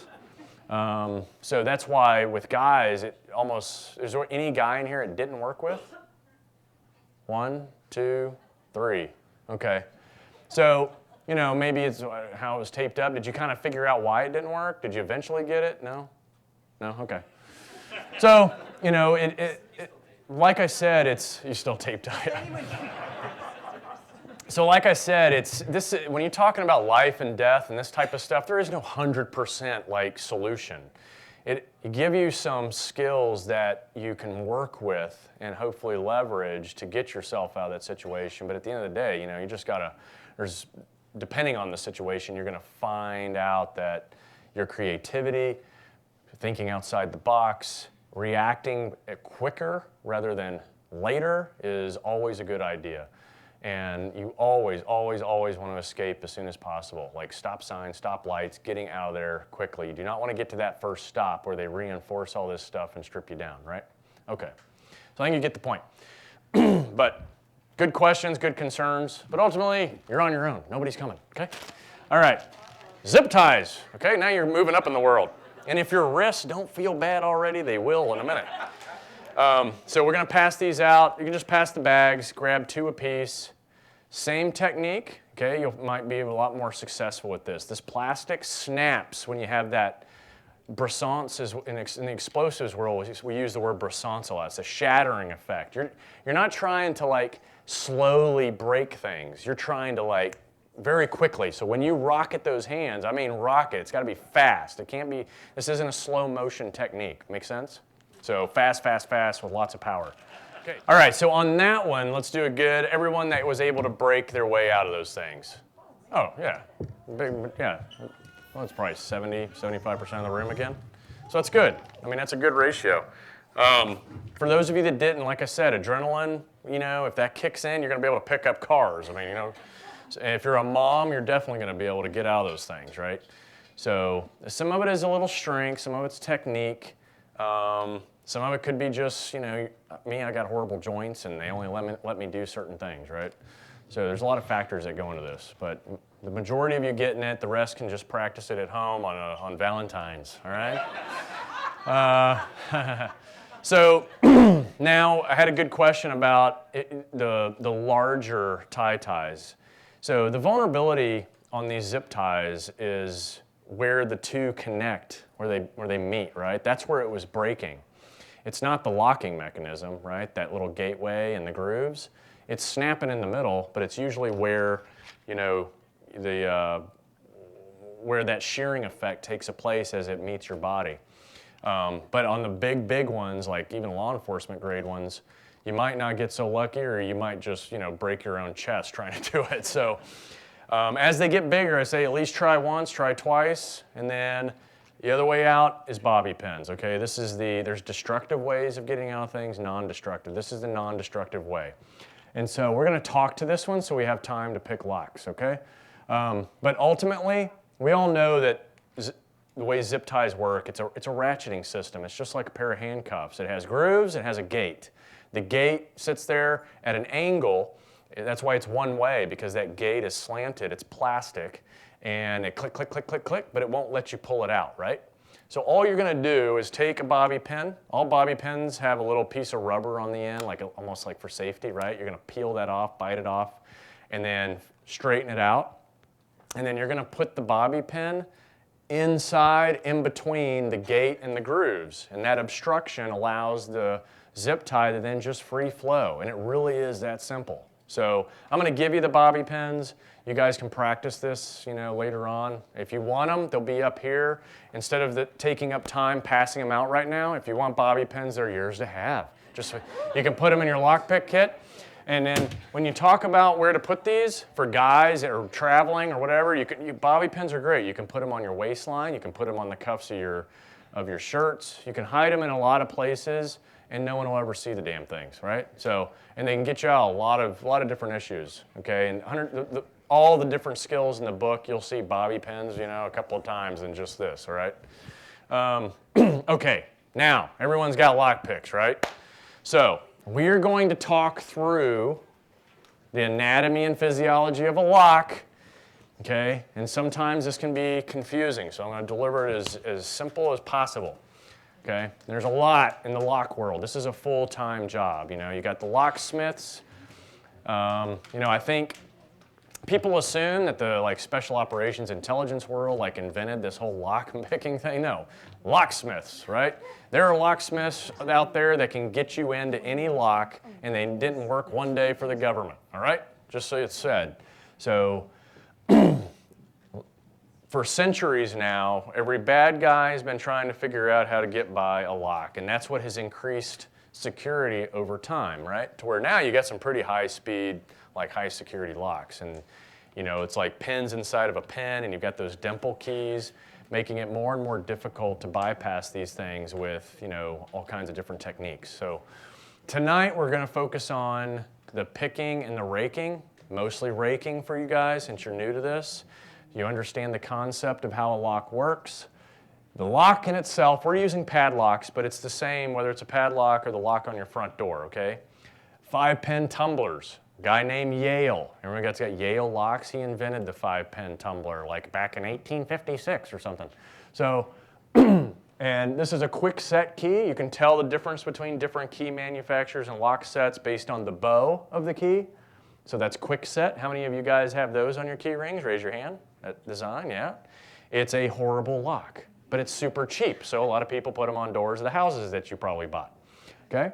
Now Schlage has more of a pyramid, kind of on top, like stair steps to the top, and then stair steps towards the actual blade. Make sense? How many got Schlage? Okay, the other half of you or so. That's a much better lock. Okay, as far as tolerances and manufacturing goes. All right, so now you've got the key. The key goes in the keyway, and what the key does on a 5-pin tumbler, meaning there's 5 channelized areas where there are pins inside. And when you look inside a keyway, you'll see these pins in there, right? Everyone's seen that, right? Your key is pointed so that it can push that first pin up and continue to glide into the keyway. Your cuts are where the pins drop into. They drop into those cuts. You know, you see those teeth. Those are actual key cuts. And at the trough is where the pin falls into, all right? Now, they call it a 5-pin tumbler lock, but there's actually 10 pins in there, just to confuse it even more, okay? And that's because you have the bottom pins, and then you have top pins.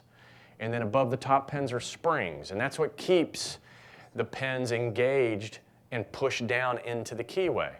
Now, the bottom pins are all different sizes, and guess what that height of the bottom pin matches? The depth of your cut, right?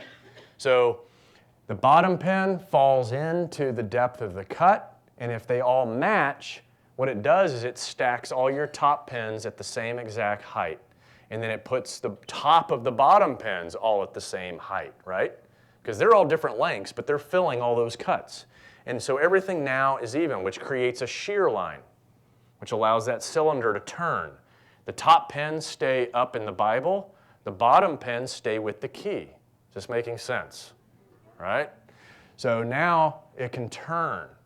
So essentially, the wrong key will not put everything at the right combination of heights. You will not have a shear line. And if you don't have a shear line, then the cylinder will not turn. So your goal when you're picking or raking a lock is to kind of try and emulate the bow of the key, right? The bow is where we're creating tension to turn the key, to turn the cylinder, right? So you're going to have in your kit this little L-shaped, it's called a tension wrench or a tension tool. It's going to go into the bottom of the keyway and it's going to put pressure. It acts like the bow. But of course, the cylinder is not going to turn until you now take either one of your picks and put it in there and start lifting the pins up to shear line. Have I lost anyone yet? So, go ahead and there's going to be certain picks I want you to pull out. I'm going to grab mine.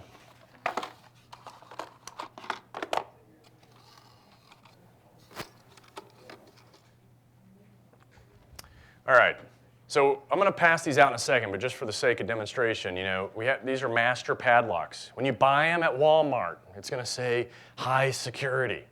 Then it's going to say like I don't know, some crazy like unpickable or whatever, you know. Now that's great terminology and it's good sales pitch stuff, but the reality is it's pickable. So you have a pick, and the pick, it's better for me to refer to this drawing. You know, it basically hooks at the end. There's different kinds of picks. The one in the drawing is different than what you have in your kit, but it's got a small bend at the end. It doesn't have any of the squirrely stuff. Once you've found it, it looks very simple. It looks like, a dentist tool, right? A little pick. It bends slightly up. It has no jagged edges. Yes, ma'am? They're numbered. Which number? They're numbered. Mine aren't numbered. Really? Mine don't have numbers. I don't know. Tell us what number it is. This one's a 3. Yeah, this one's a 5. Oh, yeah. You guys have different ones than me. You guys got the good ones. What the hell? Yeah, so this number 8 looks good, maybe. Hold on. It's a 5. Let me see the 5. The 5's a little too much. Let's go with 2. Is that a 2? Yes. Let's go with 2. Okay? Wow, numbered. You guys are lucky. Jeez. All right. And then your tension tool, you should have a couple. It's this little springy looking. Get the one that's the lower gauge. It's smaller. When you're dealing with small keyways, imagine you're shoving all this stuff into the keyway. So some of your tension wrenches are, I don't know how many are in this kit. If there's 1 tension wrench, 3, how many are in there? 2. Get the one that's not as wide, like the smallest gauged tension wrench. Yeah. So no, not this L-shaped thing. Don't worry about that. Go with this guy right here. This other L-shaped thing. We only have one L-shaped thing, I think.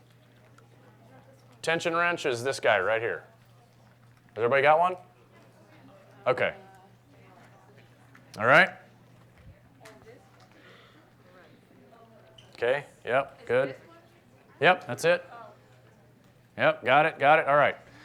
So these are the 2 that we're going to kind of mess with, all right? And so the idea is, once again, leveraging the illustration, you're sticking the tension wrench in, okay? You're going to use your finger to load it. You're taking that cylinder and you're binding the pins, right? I'm putting pressure against all those pins that are in there right now.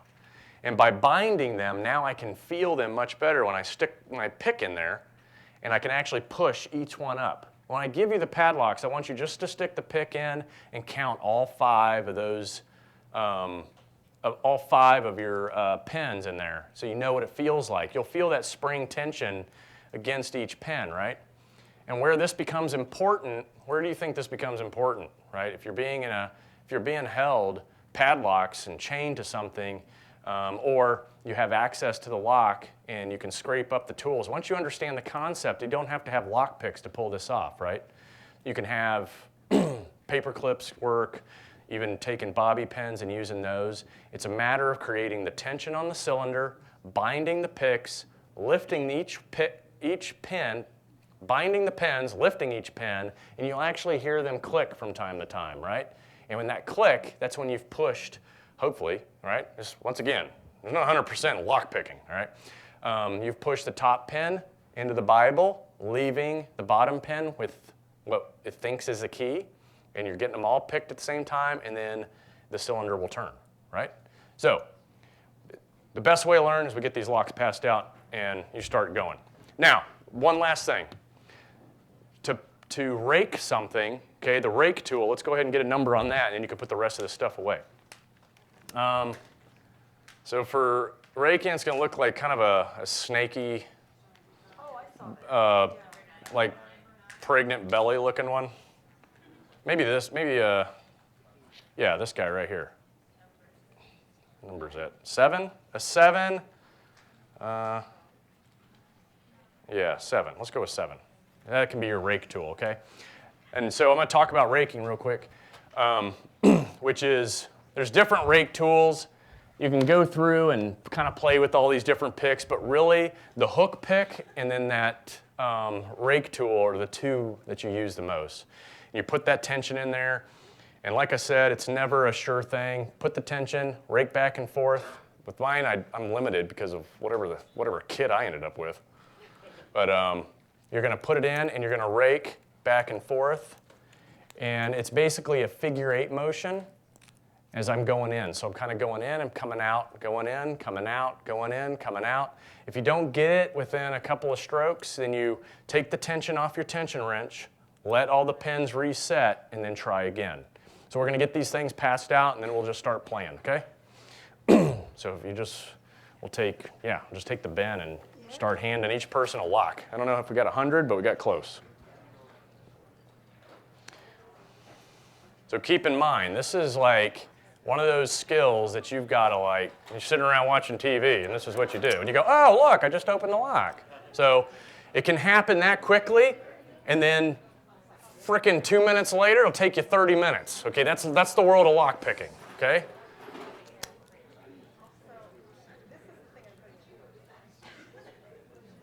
You're putting a tension wrench into the bottom of the keyway, okay? Bottom of the keyway, you're using your finger to create tension, and then you just start raking those pins, okay? Figure 8 motion is the most popular. It'll work usually maybe right off the bat, and sometimes it won't. There's different kinds of locks coming around, and you'll notice that the keyway, there's not a whole lot of space. That's why you want to use like the smallest picks you have. So it gives you more ability to move around once you're inside the lock, okay?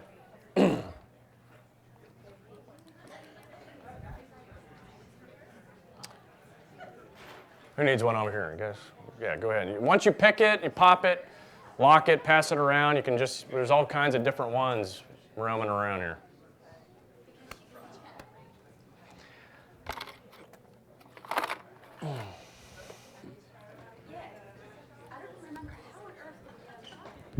I'll get you started here. Okay. Yeah, I don't so understand what I'm this L side goes in the bottom keyway, so that you ended up with a small keyway lock. So see how it's eating up a lot of space, and then you're putting all the tension on there, and then you're using this guy. See that pen? You see the pen right there at the top? Yeah. Those are your pens. So now you're going to start lifting them. You know that there's one right here in front, there's one right behind it, and there's 5 of them. And so putting tension on here, and you're kind of just going back and forth. I'm out of locks. Okay, well, pick it and then hand it to a friend. And then you just keep, I heard somebody open. Yeah, see, there you go, good. That's a sound of success, man. It feels good, doesn't it? If you picked it and you're willing to share it. If you go and you pick and then you can't, you start raking, okay? And now I'm applying tension, raking, and just get that motion going, tension. And when you release, it resets the pins. It allows the springs to push all those pins back to normal. And then you rake again. And then you let off, rake again, let off, rake again. And eventually you're going to get the right combination is kind of the goal. Can you help me? Oh, you got the small lock. See, these are big gauged. And so, yeah, you're putting that in. Okay? And then you're putting that tension, right? So it's binding your pins. And then let's use this this rake one right here. We're going to rake this thing. The first one of those things, right? And then what do I do? And you're literally just going in and you're trying to rake and get the right combination so that the cylinder turns. And you can tell, I've been doing this for years, and sometimes it happens right off the bat, and sometimes it takes time. There's about 50% luck involved in picking locks. That's why it's not the first choice when you're breaking into somebody's house, okay? The first choice is like called impressioning a key. Okay, that's your first choice. Is that like putting putty in the That's when you basically, So when I can push this. oh, it's almost there. I can feel it.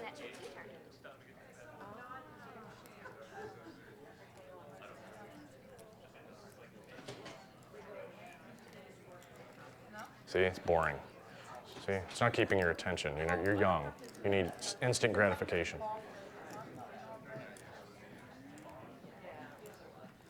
And these smaller locks the smaller keyway makes it difficult for the larger tools. But you see what I'm doing, right? Yeah. You're applying tension, hitting those pins. If it doesn't work, let off, let the pins reset, and try again, okay? But you're feeling those pins. The more if you're sitting around on your coffee table and you go buy a bunch of locks from Walmart, literally you want to sit there and feel those pins while you're watching TV. And all of a sudden you'll learn like what all 5 pins feel like, and then boom, the lock will just start opening. How many's got success so far? Raise your hand. Okay, we got a couple, all right? I did throw some confidence locks into the system, okay? And we have some people that have. They do have 5 pins. They've just been picked like 1,000 times by a bunch of CIA dudes. Yeah. Is this how you do? Yep, so the way I would hold it is the tension. Okay, it's important to note, the tension, keys tend to turn to the right, clockwise. So you want to stick your tension tool in the bottom of the keyway and then apply to the right. So the cylinder is binding everything to the right, then start picking those pins. If it doesn't open, let the pins reset. You'll hear audibly all the pins go click, click, click, click, back into place. Okay, you let off and then you try again. Push them each one up one at a time. If you don't want to pick, then you just start raking it, right? Okay. Still looking for. Should you start with the back ones and work forward? You can, so the pins are numbered 1 through 5, 1 being closest to the keyway. You can start anywhere you want. You tend to start at number 1, the closest one. There are tolerance issues. There's a whole science to this, trust me, but I'm kind of giving you like the wham bam, thank you ma'am on this. It's This is definitely why you got a kit. You go get yourself some locks around the house and you just start playing. Did you get it? Success, yes. I love that sound. There you go. And here's the other thing. The part that stinks about this is sometimes you'll have picked it, but you just didn't have enough tension to actually make it go pop and unlock. So he felt it, and then he was like, oh, he pushed it a little further, and all of a sudden it opens. But every lock is different. It's called tolerance, and it all takes place at manufacturing. These cylinders have those holes cut into, the 5 holes cut into the top of a cylinder. Because it's a round surface, those holes aren't in an exact line. Some of them are a little to the right, a little to the left. So if you look at a cylinder, a lock cylinder, they're a little off. So now when I create that tension, or I bind those pins, some will bind immediately and some won't bind until you've picked some of them first. Making sense? Because everything is machined a little bit off. And that's why high security locks have higher tolerances and are much more difficult to get into. Lower tolerance locks are easier to use some of these techniques on. But like I said, not guaranteed. Hey, I hear it over there. Yay, click, boom. Yes? Is it true that you're going to sign your books after this? If anybody wants me to sign a book, yeah. Okay. So we'll start to wrap. We going along. Well, I think we went long, right? Yeah. Okay. So while you guys are still picking, you know, when you get done, we'll collect the locks at the end, down at the bend down there.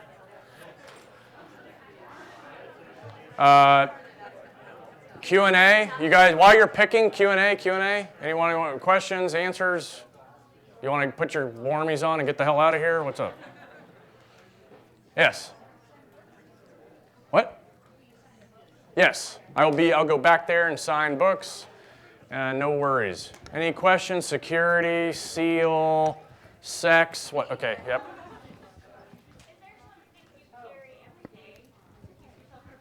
Hey. Oh yeah. Yeah.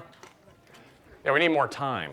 Okay. So good EDC items. Everyday carry has become really popular, right? We all hear EDC. If you haven't, it's everyday carry. Now, you can have everyday carry kits that are specific for the environments you're going into. There are things kind of eliminate the, basically increase your survivability type stuff, especially around town. You're talking about criminal threats. Of course, bobby pins, you can put them everywhere. No worries. You got plenty up here. Take them while you can. Of course, LED has become nice, simple, easy, cheap. You should have it. It's not just for looking around in the dark, but it's also a great signaling device because LED is like visible to a mile away, right? And you can put these things everywhere. Razor blades, once again, you can put one in your left sole shoe of all your shoes. One thing, when you're bound together, if your hands are bound in front or behind, you can always still get down to your shoes and get some means of escape, right? Razor blade. Handcuff keys, handcuffs are like the 3rd most used restraint by criminals. But fortunately for us, they tend to buy the peerless cheap ones. They're not buying like the law enforcement grade. But it's a flag and a post keyway, right? The flag and the post keyway still allows you to kind of get out of most. I'm not going to say all because there are handcuffs out there that don't take the standard key. And bad guys are buying cheap crap, but overseas there's other kinds of handcuffs as well where this key won't work. Just saying it out loud. But 75% of the ones that a bad guy might use on you here in the United States are going to be off the internet, and this key will work on it, right? Plastic handcuff keys, non-metallic. They're meant for hiding behind buttons and other places. But I can tell you right now, there's not enough metal in this thing to set off anything at TSA, all right? Yeah. Oh, you got the lock? Good. Whistles are still great. Sounds cheesy, but when technology goes down, you can't text someone or call for help. You know, if you're buried in rubble, whether it's natural disaster or even a bad guy, you can still at least get the attention of someone with this thing. And then, of course, once again, relying on technology. This is going a little far, but these micro compasses, getting your cardinal bearings, knowing north, south, east, and west, or being able to pull it out and determine which way the bad guy is taking you if you're in the trunk, because most of these little concealable compasses glow in the dark, right? So that's kind of a crisis management type EDC. Me personally, being from Texas, you know, I've got a gun everywhere I go. I mean, so guns are always like first option to just really eliminate the problem altogether. You know, and if you're in the right, then you're going to be right. If you're in the wrong, you're going to jail. I mean, that's on you, though. You know, knowing how to use some of the stuff you've got. You carry purses and man bags and all this stuff. Those straps are great for locking down door closers. I've done a couple of videos on YouTube if you want to look them up. So all these commercial doors have a big arm closer, so the door closes behind you. You can wrap your belt, wrap anything around that thing, and it'll literally kind of lock that door temporarily to give you time to get away or keep the bad guy out. I mean, there's so much you probably have on you right now that you can use in an emergency situation. You just don't realize it, right? Okay, another question? Or am I eating up too much time? Anyone? Anyone? I have a question. Yep. What question do you like being asked? None of them. Just kidding. Oh, yeah. Nathan. No. No, I don't have one. Bin Laden's dead. I remember that one used to be popular. Is he really dead? No, he's in my basement. Yeah. How many people have you killed? I don't know. Who cares? Hey, question? Yeah, for you, what was the most challenging part of Buds? For me, probably the most, like, that anxiety thing, you know? You hear about the anticipation of death is worse than death itself. Was probably like pull comp. So in dive phase, where you have all your gear on, you're going back and forth in the bottom of the pool, and the instructors come and like shark attack you and tie your hoses and knots and all that and take your air away. And the funny thing about it is if you go to the surface for air, that's considered quitting. So you stay down there, you fix your problems, you put your gear back on, and then you keep going. And they shark attack you again, they shark attack you again. And as long as you're putting everything back on, remaining calm, and doing it in a certain order, then you pass when they decide that they're done harassing you. That's pretty much it. But it's a lot of fun. After you pass, and you're like, wow, that wasn't so bad after all. For the guys that failed, you know, they're usually laying over. The guys, the dedicated guys that basically start doing the funky chicken, you know? That's the funky chicken, right? Underwater, you're running out of air, you're panicking. But they will stay down there, right? They're not going to quit. And so what's called redlining. Then they just go, and they pass out, and then all the instructors go down and grab them, bring them to the surface. So the guys that, you know, didn't make it usually are laying on the side of the pool over there, you know, with CPR going on. And you're like watching that going, what the hell? And that's like, your turn's next. That's always fun. Next question? Hey, good? Yeah, okay. What's your sign? Oh, God. You know what? They changed the signs, and it happens to be they had like some 13th one, right? Like a year ago, and I'm that weird one. Aka waka taka waka, whatever. I was Sagittarius, though, and I don't follow that crap. I was just making you guys do it. Yep. If you're trying to navigate somewhere at night, just looking around, what's the way you start? Figure out which direction. Well, landmarks are always great, you know, and keeping track of them as you move. It's far better than a compass, you know, like mountains and oceans is kind of nice. You start macro and work your way down to the smaller things. If you're talking in urban environments, then the buildings and different lights and illumination, you know, sometimes you don't even need to know the street name or the thing, you just remember those features. But it's a matter of paying attention. I mean, basic navigation and relying on your landscape is far better than anything else out there, because GPSs, we tend to not really know where we're at until we get there, right? We know where we're going, but we really don't know where we're at when we're following the path, because we're not paying attention and we're relying on that technology. But so paying attention to those landmarks, whether it's day or night, so that if technology goes south on you, you know at least how to backtrack out of it. Yes. Somebody told me once that if you are in a trouble spot and you start shouting help, actually sometimes people aren't going to feel compelled to go out and help you because they want to keep themselves safe. So you Yeah. shout fire instead because then people kind of leave their houses. Yeah. Is that true? You know, I don't know how the hell they determine this stuff, but to me, like, yeah, I get it, that help things. People are like, oh God, I don't want to get involved in that, you know. And yelling fire, I mean, I guess where? It depends. All I know is you have to get people's attention. And whether it's yelling help or fire, get people's attention, create witnesses, make noise, be loud, be big, right? Get big when they're trying to handle you. You know, that's all I can say on that. I heard that and I was like, well, I mean, at the end of the day, whether it's all about the people that hear you. If someone hears fire or hears help, and they're the kind of person that's going to help you, then you hope they come, right? Anything else before we walk down there? I'll sign some books and you guys can. Okay. Well, thank you for coming tonight. I hope you learned something. I appreciate your attendance. Yeah, I'll see you or whatever.